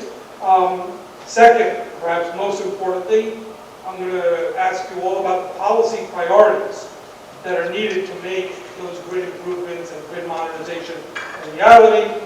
Third, we should just talk about how we convince the public that these investments are necessary. And finally, we should take a moment to consider how all of us in this room might play a role in pushing these policies forward. So let's begin. We have all heard this morning from the BPU president and then a fascinating panel talking about the critical improvements to the grid that are necessary if we're going to have any hope of achieving meaningful energy goals in the next decade. So let's start with this. What was your general reaction to the panelists that just came before us? Mr. Miller, perhaps a quick reaction to what you heard and thought? Yeah, I think I have 2 big reactions. First of all, great panel, great for you to crowd listen to it. One theme that I think we kept hearing was coordination and holistic planning. And I think that really underlines what grid modernization means. It's not a single project. We don't wake up one morning in 2037 and say, we did it, the grid is modernized, we're done. It's really a planning framework and a lens that guides how we make decisions, both at the regulatory level, the administrative level. And it's, I would say, thinking about how we take limited resources and make the best use of it to get to where we want to go. And in a state like New Jersey, that's economic development, that's clean electricity, it's getting things on the grid quickly, it's getting things on the grid affordably. So that really stood out to me this morning, and I think it's something I can say, I know the governor's office and the president of the board, this is how we're thinking about grid modernization. It's a planning framework, not just one policy or project, but dozens and dozens. Senator Smith, you had a reaction to the earlier panel? I did. Not good. Not urgent. You have no idea how close we are to our civilization being in peril. All right, you get a little on the news, Texas is flooding one day, burning down the next day. Half the country, about 4 years ago, burning down. We had 3 weeks last year where we couldn't breathe. And all that stuff's coming our way. Bigger, better, worse than you ever thought in your life. The 133 miles of shoreline, we're going to be underwater. A good portion of our state is going to be underwater shortly. We're not being urgent and focused enough. And that's also to say, pretty green governor, a few of them, and BPU tried its very best. Of course, they only have 3 people working there. When I've said to Joe here, these are prior presidents, the current presidents. Don't be afraid to hire a few people. Let's send out fewer outside studies that take 2 years to finish. Let's get this done. And what I didn't get in these 2 perspectives, they're all lovely, well-intentioned people in this house. I think they know how serious it is. But when somebody said that supply chain problem, what's the first thing I'm going to say? First thing I'm going to say is this is 3/4 of World War II. We need national mobilization, we need statewide mobilization. If we don't start making big changes now, we're done. So that's what I'm on that. Assemblyman Spearman, you had a reaction to the earlier panel? Yes, I think the panel was right on point. I agree with Senator Smith. I think there is an urgency, a sense of urgency. But I'm an eternal optimist, and I think it presents an opportunity. Our current grid, for the most part, was built during the 30s. And it's time for us to come up with an entirely new grid, and a smart grid with integrated storage, with looking at flows, all of these things that were mentioned earlier. And I think in New Jersey, since we're such a high-cost state, we can't just do this on the backs of the taxpayer or the backs of the ratepayer. I think this is something where our governments have got to invest, just like we invested in the internet, and just like we invested in other things, and start this process off. And I think we have an opportunity to create new jobs and new opportunities throughout the state of New Jersey, throughout the country. Because, as the senator said, it is urgent. We do have to get it done, and the government needs to take the lead in making it happen. Let's try and dig a little deeper here. You know, the question I'd like to ask all of you is, where should New Jersey be focusing first? We heard lots of talk about we all need to be coordinated and wait. When they went through, when the question was asked, what are your challenges? There were about a dozen things that came up. Mr. Miller, you talked about their limited resources. We all recognize that. Where should New Jersey, Senator Smith, as the longtime chair of the Senate Environment and Energy Committee, you're the state's preeminent lawmaker on these issues, so I want to ask you first, where should we be focusing first? So I got a list. I don't know all this microphone works fine. But big list. First of all, we have to make the DP stronger and more robust. But we also have a constitutional amendment to say that our facilities reach their useful life, which is supposed to renewable. Right? That was just a rate shot. We've got to get the fossil fuels out of our air to the extent possible. We need. I'm sorry, I just want to clarify. You said we need a constitutional amendment? Yeah. Want that? Yes, we do. Okay. Just go in there. Let's go. Next crisis. It'll probably be the next 3 months. We're going to push it hard. We just have to work in New Jersey, which is a hell of a thing to say. But we don't have the public's attention. That was mentioned. That is going to get the public's attention. Just like the 29 people died in this tornado got our attention, at least for 10 minutes. So, got to change the fossil fuel. On the grid, if you don't know that the grid is held together with chewing gum, obviously, you're not watching what's going on out there. We need to do a major restructuring. Restructuring, I don't know that we need all new facilities and all new locations. We took the existing grid and reconducted it. Reconducted it, replacing the wires with wires that will be able to have greater capacity for electricity to go through it. Compared to other things that we do, it's not as expensive as some other things. I understand one of our utilities just filed a rate case for over $3 billion in order to achieve the 2% efficiency goal that we have. I mean, how does that compare to the cost of reconducting the grid? Because right now, if you, I've asked the solar developers, I understand how to say, how many of you try to do a project and you can't interconnect? You can't interconnect to that grid? No. All right, so we've got problem number one, got to straighten up the grid. I think reconducting is part of that. I want to give a shout out to ACE. ACE is here. They brought in their own rate case to say we'd like to open up our service. They're doing it with a very inexpensive smart way, which is installing smart inverters.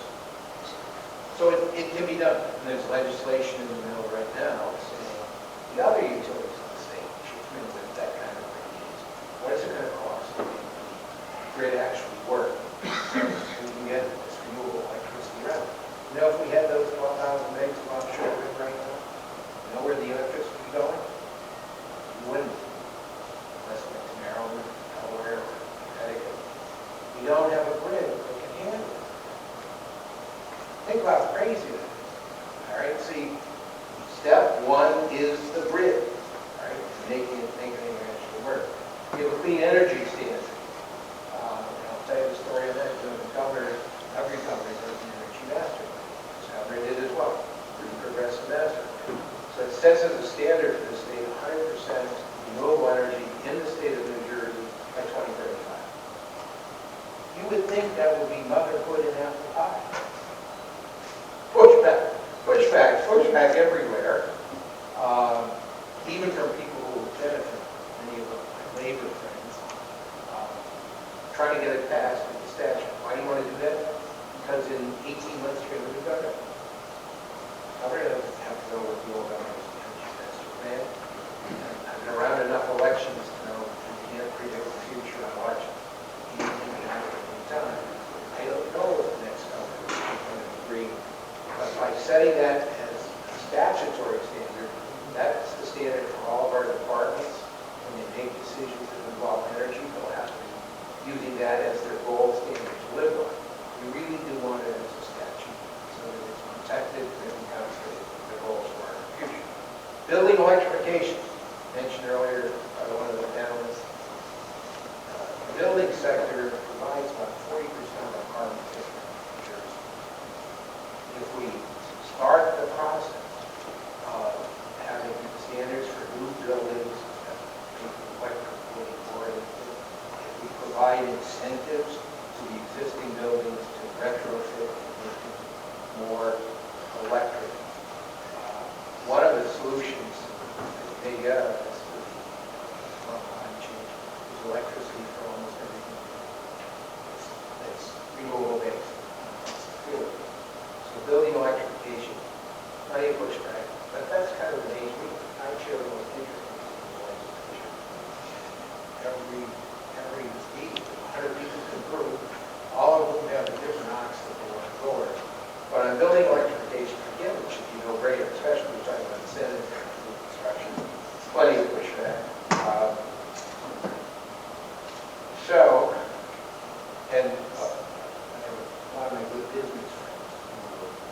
So let me just poke the bear in the eye with a stick. I constantly get witnesses from the business community saying, it's going to cost money. And I would point out in 2023, in the United States of America, we had 28 weather and climate disasters that cost at least $1 billion each.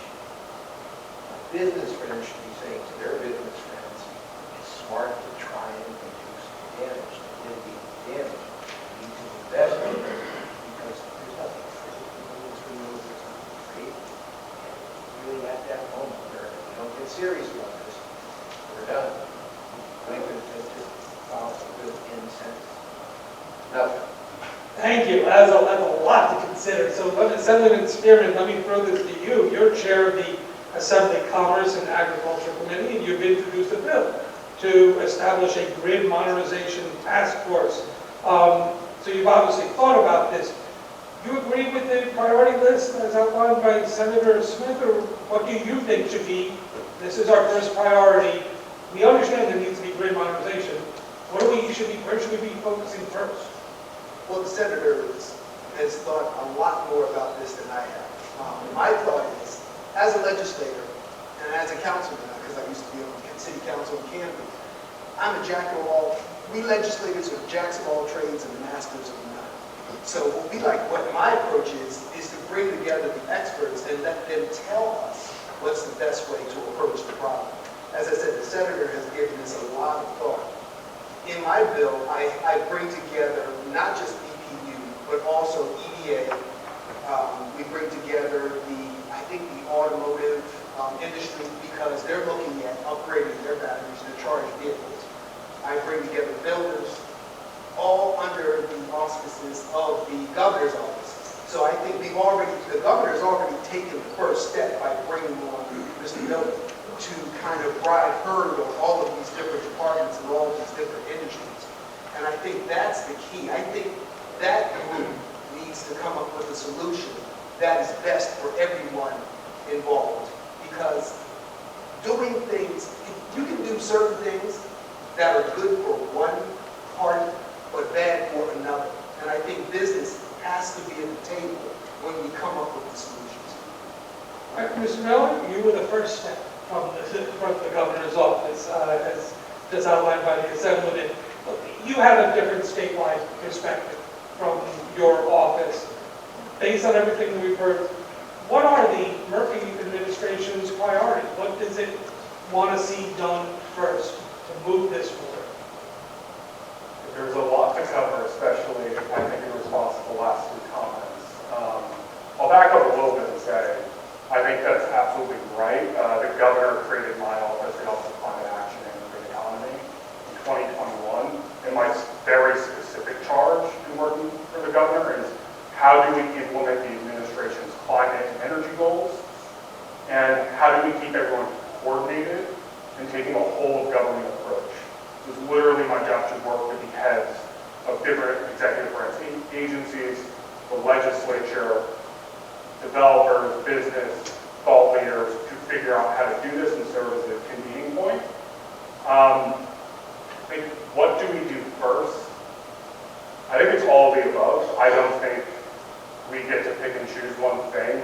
The amount of things the state has moving simultaneously, we probably need to do a better job of highlighting all the things that we're doing. I was telling a couple other folks just outside before that I'm fortunate enough to have a great deputy director of our office who's currently in Oklahoma because New Jersey, I don't know if everyone follows RTO and wholesale market news, but Governor Murphy was one of 4 PJM state governors to sign onto a letter to PJM and say, FERC just put out a new rule. This is what we think it says. You'll be hearing from us. We want to stay engaged, specifically on these issues of interconnection, who pays. And so the deputy director of our office is out there right now trying to bring on more states to this cause, and I think it's really exciting. The other piece, too, is that we need to do grid mod before we do these other things, these other goals, like electrify buildings or electrify transportation. I want to be really clear that that is definitely not my view. I don't think it's the view of the administration either. We're seeing more and more information come out that we live in a lucky time, I would say, to be going through grid modernization. For the first time in my adult life, electric load is growing. So we actually have a bigger pool of resources to pull from. Synapse Energy Economics just last month put out a new paper, and it looked at, so what's the rate impact, the customer bill impact been of New Jersey going from only 200-something electric vehicles on the road in 2011 to nearly 200,000 now. And it has put downward pressure on rates over the last 10 years to the tune of $100 million. So even if you don't drive an EV, your rates are lower because the state has been incenting electrification of transportation.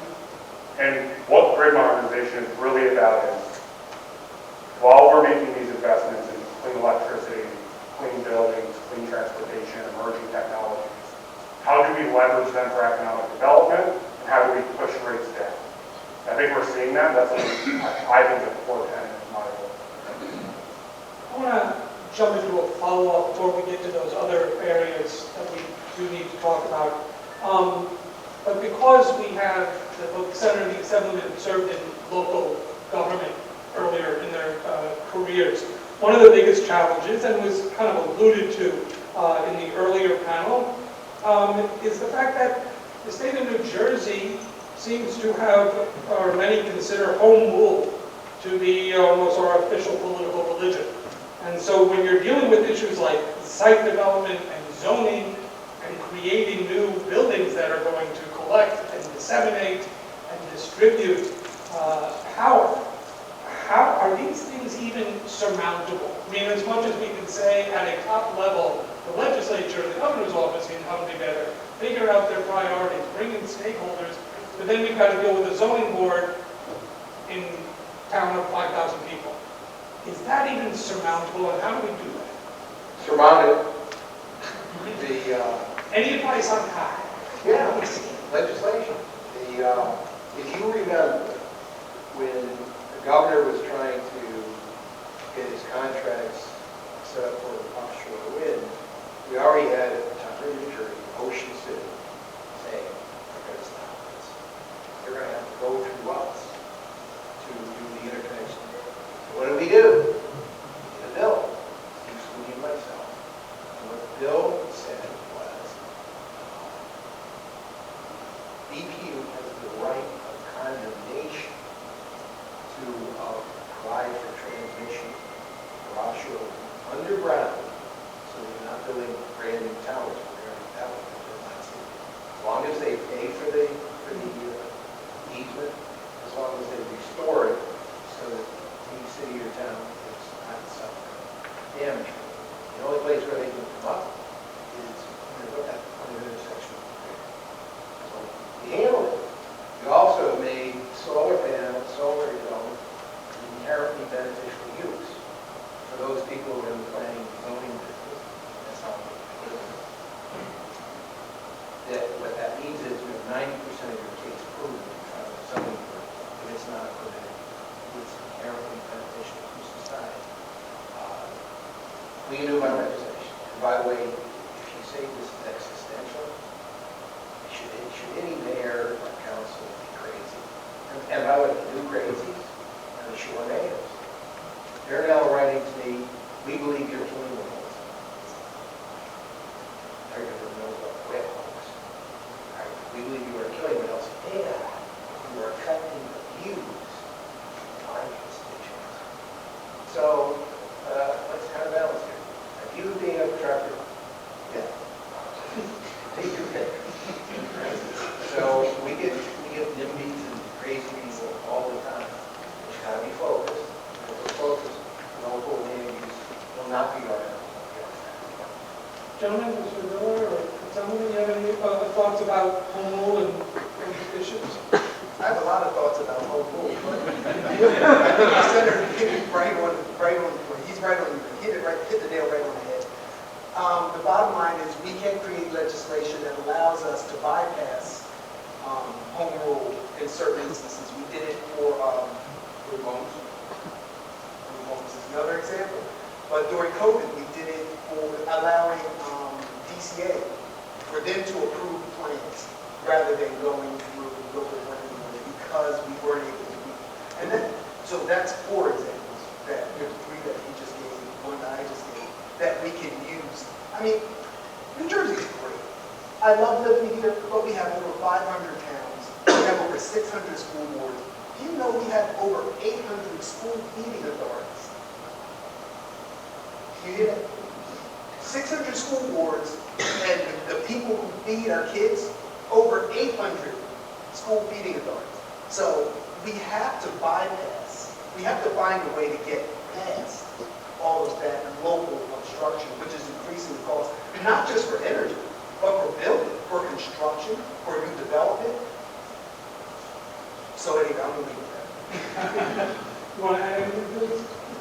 Yeah, I think this is a very important observation that I raise a lot. I come from an environmental advocacy background and talk about this often with my old colleagues in the environmental space. Folks in New Jersey don't always realize how good they have it when it comes to how thoughtful and productive the legislature is. Bills get brought up for discussion, things get hammered out. There's a lot of productive conversation that happens in the State House. And for the most part, that does not happen everywhere else. I used to work for a trade association in Pennsylvania.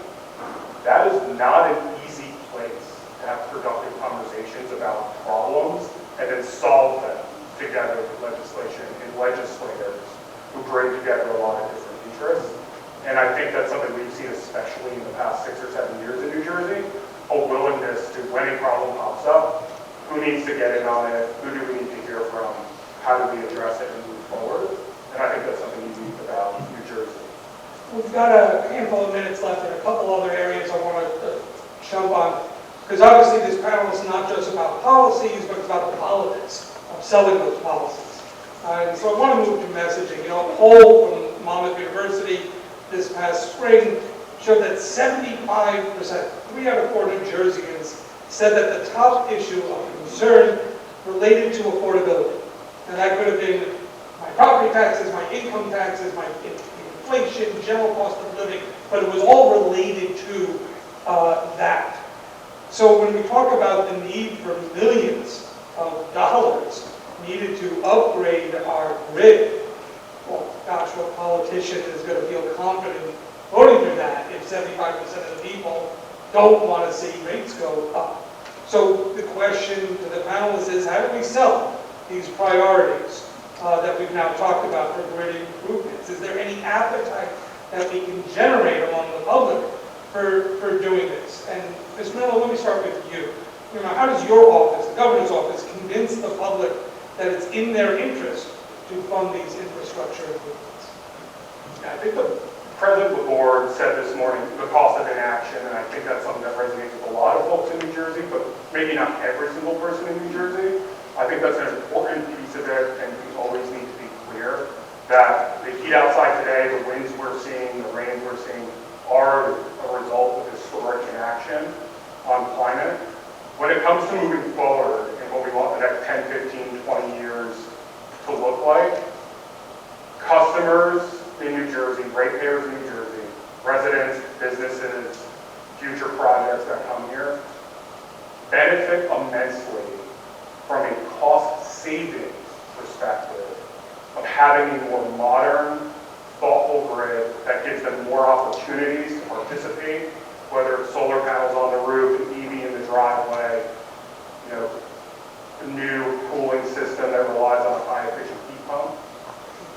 Every measure, pretty much, or every measurement of this, pretty much everywhere in the country, by any respected modeling firm or thought leader, really comes to the same conclusion: that taking action on the climate, building a modern grid, giving customers access and choice on how they interact with the grid, lowers costs for everyone. So I would say we don't need to sell them on spending a bunch of money. We need to kind of open arms and include that in the opportunity here, and everyone will benefit from that. Senator Smith, you're a veteran legislator. I mean, over the years, you've seen these tensions between the cost of doing something now and the public voters reacting to it negatively. So what have you found are the best ways to solve it? Transmission ad.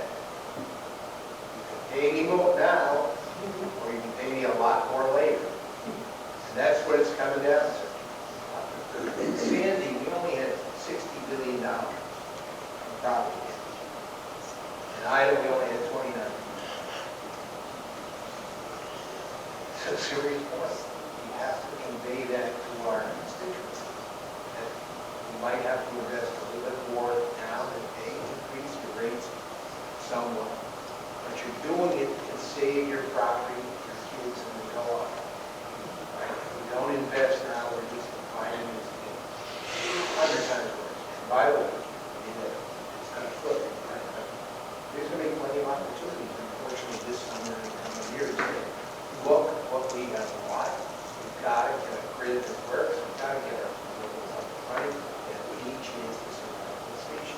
So it's got to kind of convince them naturally.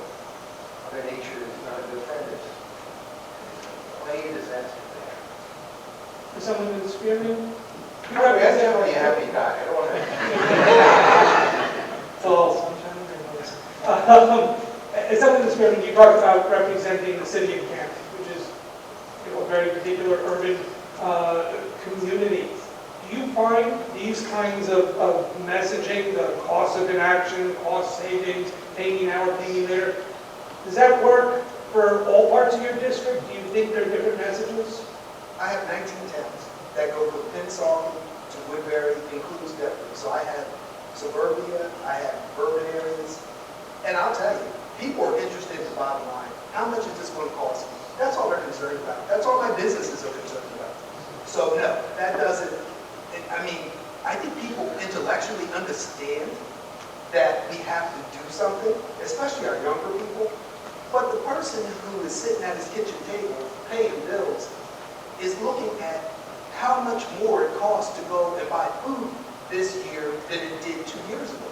How much more it costs to pay in gas and electric this year than it did 5 years ago. They're concerned about what can you do to help me to save money? And I think we as legislators, we as government, have to start looking at things. Well, we have to be more innovative. We've got to come up with ways to pay for these things without increasing our taxes, without increasing our rates.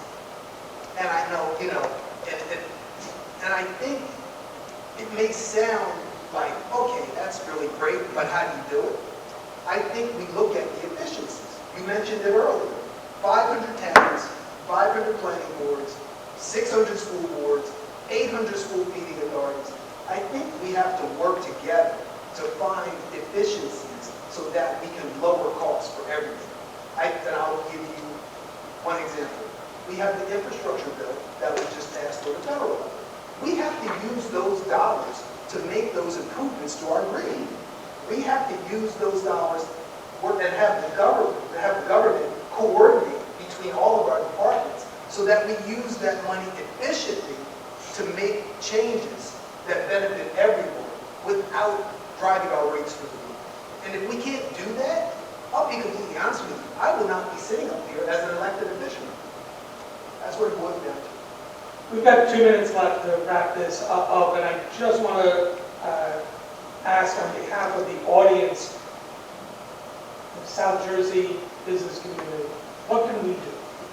What is it that folks in Trenton need, the folks in the private sector, in the advocacy center, the grassroots, what can they do to help? If we understand grid modernization is what we need, what do you need from the folks in this audience? Yes, I don't know. I think the key is partnerships between the private sector and the public sector. I'll give you an example. One of the problems that I always hear from my business community is the inability to find good qualified people. So I'm working on a bill, the New Jersey Works bill. It actually is just passed appropriations. It's probably going to pass the Assembly. We're working on trying to get it done through the Senate, which basically allows businesses to pay community colleges and nonprofits to train people, and then they get a tax credit for the cost of the training. I think we've talked about this. You actually, the Southern New Jersey Development Council and the Chamber of Commerce for New Jersey and South Jersey actually have input into this. This is an example of how we can work together to reduce costs. And by doing this, by using this approach, businesses have people who are trained. They don't have the turnover. Because normally when a business goes out and hires somebody, you hire 10 people, you're going to lose 5 of them, just in turnover. But by working with our community colleges to do the training ahead of time, by the time you get those employees, they're employees who've already been vetted, they've already been trained, they have the skills that you need. So that's an example of how business and community and the educational system can work together. I think we can do something similar when it comes to fixing our grids. Let's face it, we have dealerships. I have a dealership in Woodbury that had to go out and spend $50,000 because they wanted to put in a level 4 charging station. I mean, because they couldn't get the energy off the grid in the form that they needed to power their charging station. That's why I said we've got to have the business working with the public sector to figure out what we need to do to bring down those costs. And I think just like we did that with training, we can do that with finding ways to improve. We've got a minute left, so Senator Miller, any final words on what we need the public to do? Well, I think your group needs to get more active with your mayors and your councils. One of the biggest economic drivers in every state could be the factor that now goes to the monopolies. That could be literally hundreds of thousands of really good jobs, huge impact on the economy. Wind energy is really, I mean, it's everybody's best interest. If I said what area of the state is going to benefit the most, it's South Jersey. You guys need to get together and start making home visits with some of your mayors, councils, together and support what we're doing on the energy. Maybe talk to some of the crazy mayors or some of the crazy other electeds who are saying for the first time in their life, really, we need legislative because they're the state of Wales, which is the biggest baloney story ever. In America, you can say for a while and on the internet, it doesn't happen true. But it'd be nice if they got a little pushback. Saying, what? This is good for our area. It's good to help us avoid the problems of global climate change. Really, can you drop the baloney and get to the point? That would be something that South Jersey could do to help with that. Mr. Miller, any final thoughts on this? I'll just riff on the senator's remark real quick, which is we cannot overstate how big an opportunity the offshore wind industry is for all of New Jersey, but especially southern New Jersey. The amount of federal money, state money, development money is billions and billions and billions of dollars. And if New Jersey wins on offshore wind, in terms of being the center of the U.S. supply chain, the center of U.S. projects, which I talk to all the other states all the time, we have been putting ourselves in a very good position to do. So I'd say if we stay the course, the dividends are tenfold, hundredfold the effort we put in so far. So, yeah, even if, I think Janice said this before, if just one single project doesn't work out perfectly, we need to stay the course and get there because the benefits are just so good, especially in southern New Jersey. On that note, let me just say, it's clear it's going to be a tough road ahead. There are likely to be moments when success doesn't seem possible. I think it's when we hit those moments, we should remember the words of Eleanor Roosevelt, who reminded us that the way to achieve success is to simply do the thing that you think you can't do. And we will find a way. With that, let's thank our panelists.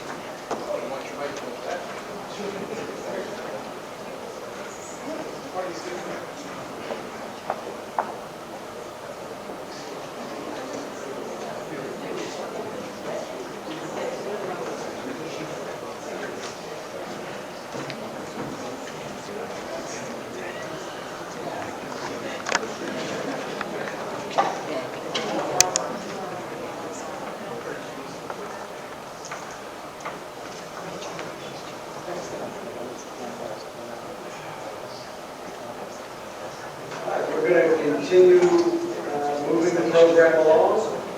We'd like to thank our last panelists for an incredible panel discussion. It's great to hear from our legislators on these important issues. And I now have the pleasure of introducing our closing keynote speaker. Our closing speaker is Commissioner Shawn.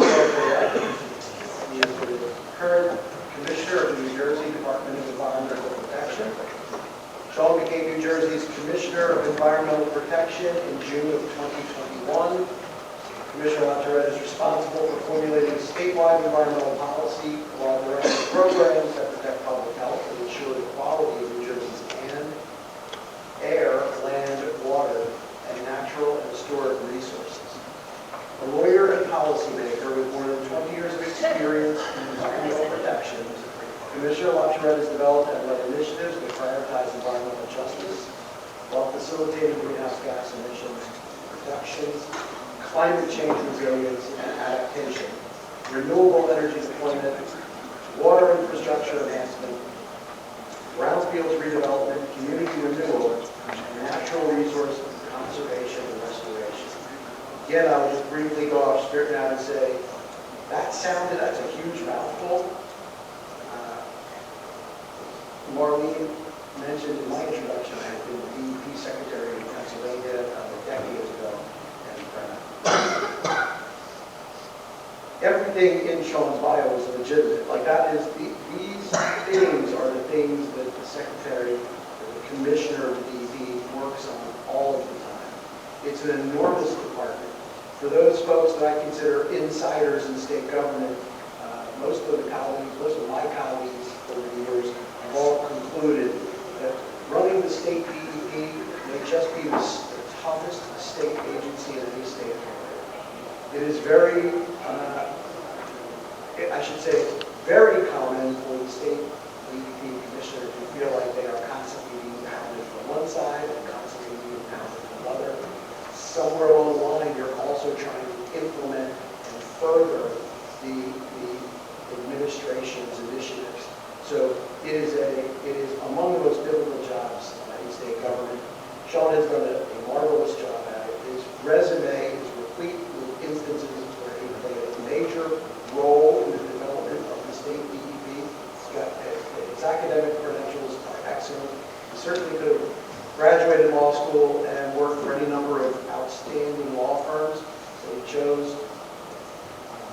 work here in New Jersey and work on really important public policy matters around safe drinking water. I would say that the experience Shawn gained in the state DEP has really positioned him well to be the commissioner. If anyone was ever born to do this job, it was Shawn LaTourette. There is a small group of folks in Pennsylvania and New Jersey over the last 30 years that have served in that role. And he will find whenever his days come to an end at the department, I hope it's not for a long time, Shawn, but there is a small sort of group of, we all sort of have the same shared experiences, regardless of the administration's politics. There's a shared experience when you run the state DEP that's unlike anything else. It kind of bonds us together forever, whether you're in Pennsylvania or New Jersey. So I'm proud, really proud and honored to be able to introduce Shawn LaTourette.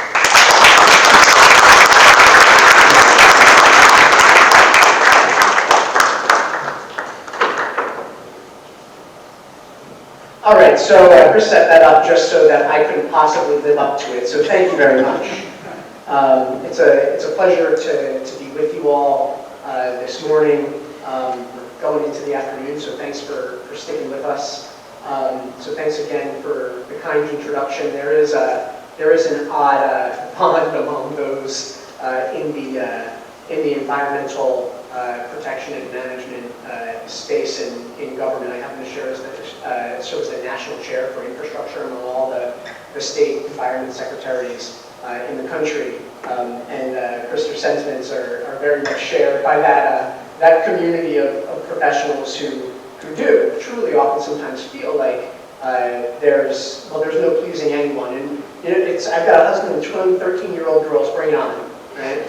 So I'm well accustomed to making nobody happy, but at the same time, as a lawyer, I was always taught and learned for myself while I was practicing that the best settlements are those where where each side, the plaintiff and the defendant, neither gets everything they want, and so they all feel like they got something.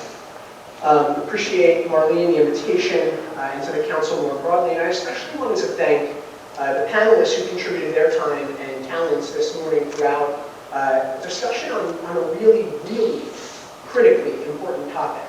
And that's what I wanted to chat with you this morning about, the criticality of the moment that we're all living in and through, and the urgency of continuing this dialogue and ensuring that it resounds beyond audiences like this one, who share an interest in these topics, and that it motivates that your engagement motivates our leaders to continue swift action, because climate change is real, is here, it is now, and it's the single greatest long-term threat that our communities, economies, and way of life in New Jersey have to grapple with. And that may sound hyperbolic to some, but it's just true, and I'm going to explain to you why.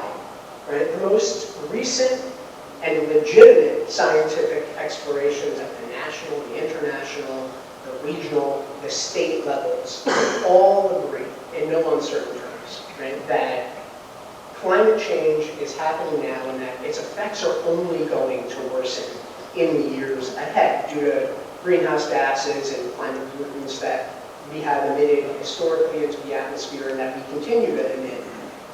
And in New Jersey specifically, our temperatures are increasing, our sea levels are rising, flooding is becoming more frequent as extreme weather becomes more intense. And as a matter of degree, these risks are more severe and projected to increase in their severity at a faster rate here in the Garden State compared to global averages and averages among our regional counterparts. And there's a lot of different reasons for that, that you could pop onto the DEP website, download the New Jersey Scientific Report on Climate Change, and have the information at your fingertips. And so to avoid the most catastrophic impacts of climate change, we have to make faster and deeper cuts in our emissions of climate pollutants. And that means embracing a rapid transformation of our energy markets and enabling our modes of production to become carbon neutral, our homes and businesses energy efficient, our cars zero emission, our economy more circular and less wasteful, and so much more than that. And we're well behind the curve despite the good efforts of this administration, our Governor Phil Murphy, and folks even before him. Despite all of those good efforts and the things that you heard Senator Smith and Eric and Assemblyman Spearman talking about, despite all of this, we're still today behind the curve in terms of where we should be to reduce our emissions. And so here in New Jersey, the Global Warming Response Act, or the GWRA, it sets the goals enacted by the legislature in 2007, and it calls on the DEP to identify all the pathways for reducing those emissions. And we've done that. The GWRA report was presented to the legislature 4 years ago, and another such report is on the horizon for this very year, that we expect by the end of 2024 to benchmark our progress, how far we've come, and to some degree, how little we've advanced. And it's okay to acknowledge that. Right? It's okay to recognize that this is hard, that the work of an energy transition is difficult, it's painstaking, it's replete with barriers and hurdles that you heard some of the folks speak to and that I don't need to repeat. But what that leaves us with, as it is more difficult in any variety of ways, whether it's from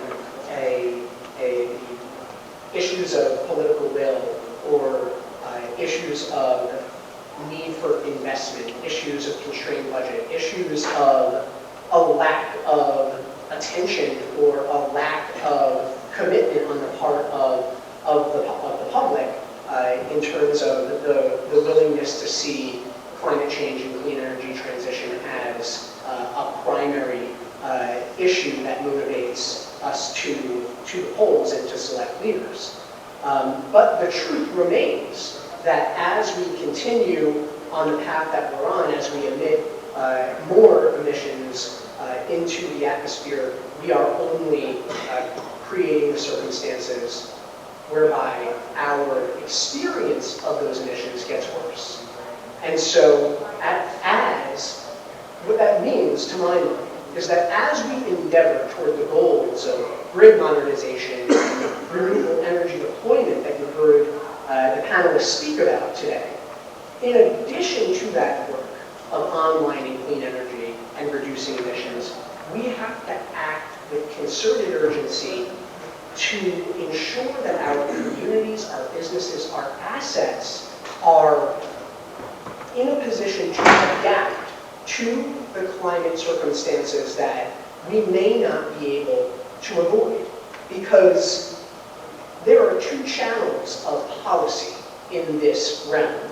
There is the mitigation policy. By that I mean reducing emissions. Right? Climate mitigation refers to all of the clean energy discussion we've been having today, and as well as other means of reducing climate pollutants. Climate adaptation is the second and parallel stream of policy, how we prepare ourselves for the circumstances we face and those that will worsen in the years ahead. And everything that we don't do in that mitigation channel, we must do harder in the adaptation channel because we're making a choice, right?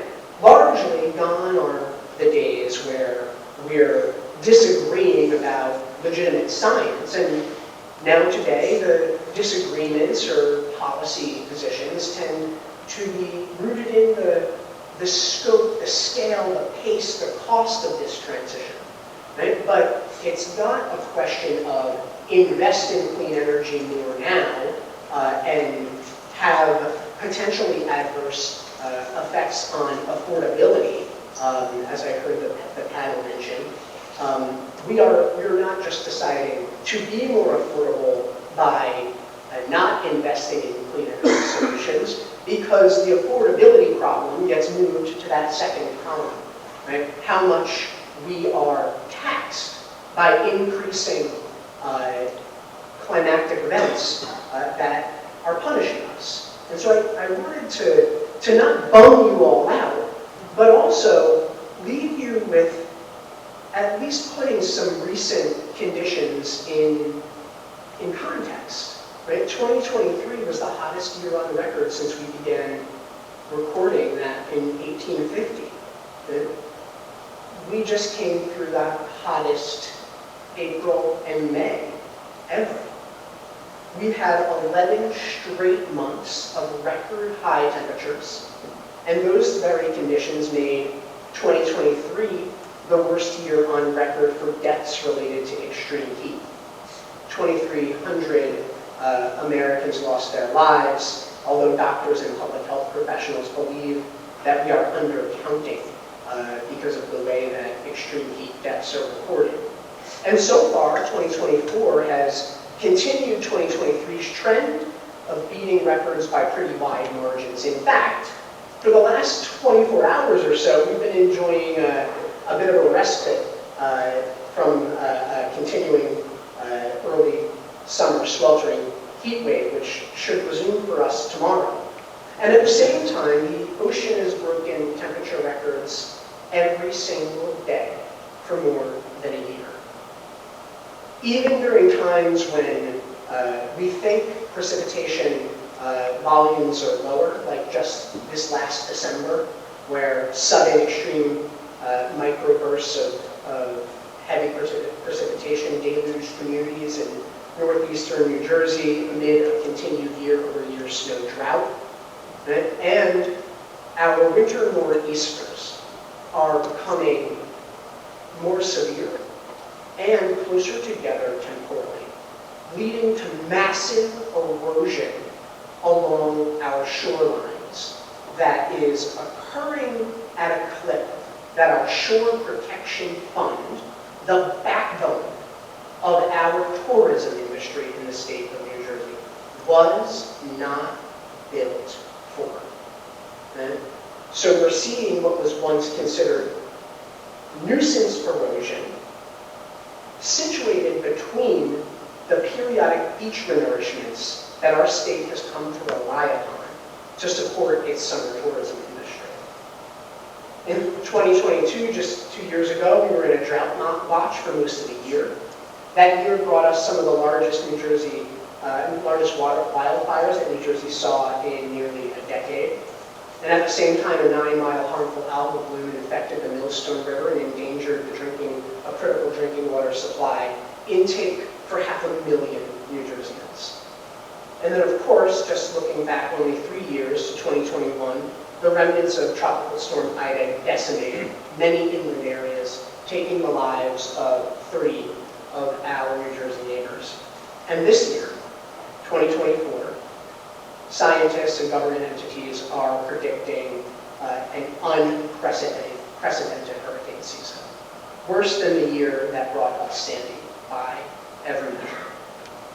And so these circumstances, again, I didn't come here to be a bummer, but I came here to explain that this hard work of modernizing critical infrastructure, work that the ordinary resident of New Jersey is inattentive to. If I walked up to my husband and asked him about the grid, he would not know what I was talking about. And that's fine, because the ordinary resident of New Jersey shouldn't have to. Right? Just like they shouldn't have to think about how about whether or not their water infrastructure is going to deliver them clean water or take away the sewage from inundating their communities. These are points of public service that we owe to the communities that we serve together, those in the private sector and in the public. But that leads us to this reality where we must make difficult decisions that may as a temporal matter, increase costs in the short term in order to avoid devastating, business-ending, community upending costs in the not far-off future, because none of this is far off anymore. There was a time that it was, but now, some of the worst conditions that we face are occurring and are projected, or sort of rather, projected to worsen to a significant degree within the life of an ordinary mortgage or 30-year financing. And so who takes note of those things? The insurers, the institutional investors, the venture capital, right?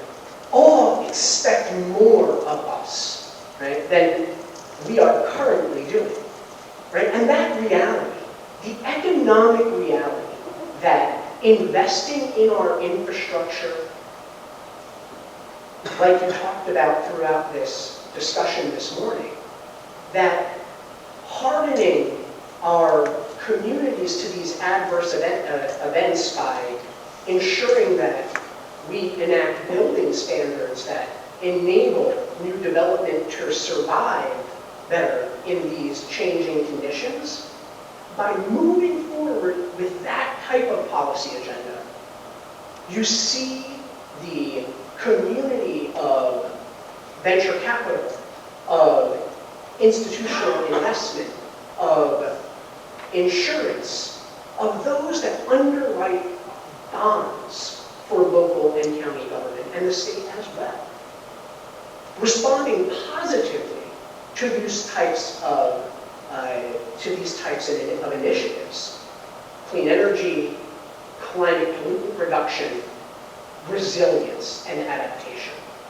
Because the marketplace knows that these adverse events will continue for as long as our emissions continue, and will become worse and stay or remain affecting us for a longer period of time, because climate pollution is not like the air pollution from, who remembers the Canadian wildfires last summer that struck our skies orange? Right? That type of pollution criteria, or hazardous air pollution, it dissipates in a shorter period of time. Climate pollution lingers all around us for much longer, decades longer. And thus, what we are deciding right now, by how quickly we adapt, how resiliently we build our communities, how quickly we secure our electric generating, transmission, and distribution infrastructure, how quickly we do that will not be, the benefits of our doing that are not just for tomorrow, right? They are to withstand the worsening events in the years ahead. And there's no question that they get worse. The question before us is only in which bucket of policy and cost, right? Public engagement, politics, all of it, which are we operating within, and how are we balancing the trade-offs between the two? Right? Because we don't escape the need for both, but how quickly we reduce our emissions relates directly to how much more resilient we must become. It relates directly to whether our barrier islands will even be there by the year 2150. Right? And if erosional conditions along our coast in a very mild winter are any indication, we're not doing so great. And so I leave you with this ask to not just engage in this important dialogue, but wherever you may fall in who you work for or represent, carry a piece of this mission. Because as much as there is adversity in many of the things that I just explained, there is also tremendous opportunity. Right? There is opportunity to grow and expand business. there's opportunity to just do the right damn thing. Right? And also, I ask you to have some confidence, some faith even, right? That the actions we take today, they don't show themselves, they don't show their benefits in the next budget or on the next ballot. Instead, those benefits resound in the security and resilience we leave our kids and the communities that they inherit. I'm happy to take questions about anything that you wish. Thank you for joining this important discussion today and for having me.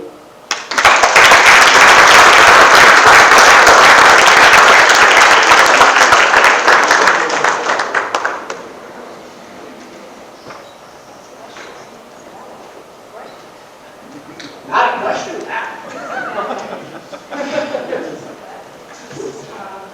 I will open it to the audience for questions for Shawn. You've been so gracious to us on several occasions. Thank you very much for being with us. Anything from our audience? We're all very shy. Not even a hard question? I hate a soft question. Well, I have something to say. Sure. Leaving you on a very sober note. The Southern New Jersey Development Council has been involved with the offshore wind project for almost 4 years. We wear the steel-tipped boots in the mud at the wind port. I've been known to have my high heels clacking around the mayor's offices and the county commissioners and legislators to talk to them about offshore wind and its importance. And what I'm finding, Commissioner, maybe you can help us along with this. We're in deep South Jersey, and we know what's going on. There's so much work to do. We're not sure that as much as Trenton has given us wonderful attention, it's just not enough. We're not sure how to coordinate the efforts of our offshore developers in this important industry that will not only take us to not worrying about gas, electric, wood, energy of all kinds, but this is going to power us, as you said, for years to come. The time is now. We need your help, you, and we also need Trenton's help. You can count on my help in whatever ways that you need. I think that there is a lot of difficulty along the southern shore in particular. And you heard Senator Smith speak to it. And I'm really not sure if that's in part what you were getting at with referencing the sort of oppositional sense that a lot of folks have. The senator spoke to that a bit. I think that I have a different reaction than the senator does, in that I've spent a lot of my career in the development space. Right? I was an infrastructure advisor before I became commissioner, or before I joined the DEP rather, and I've helped clients build things in all different kinds of communities. And many times there was opposition to whatever it was, in part because change is hard. It's just human to experience change is hard. But I think it's important to speak to that. And I also think it's important to help folks understand what we're choosing among in between. Because I think some of that is lost in the noise, right? The idea that offshore wind development will endanger the success of our tourism industry is untrue. But if you've lived your entire life and your family lived their entire life in Margate or Ventnor, you have, or pick any other place, Cape May, There's this new thing that's going to happen, and you don't know what to expect of it, and you think it may upend everything your family builds. That's scary. I think relating to that is important. And maybe government agencies don't always do that so well, I venture. But also to explain the risks that we're trying to help protect folks from, I think is a missing part of the dynamic. Yes, so ladies and gentlemen, we need your help. Talk to your friends and your colleagues. Offshore wind is one of the answers, not all of the answers. One of the answers to what we're facing, not only for my children, my grandchildren, but certainly all of yours. And I invite you to work with us and with the Commissioner's Office, and we'll get it done. We will, no question.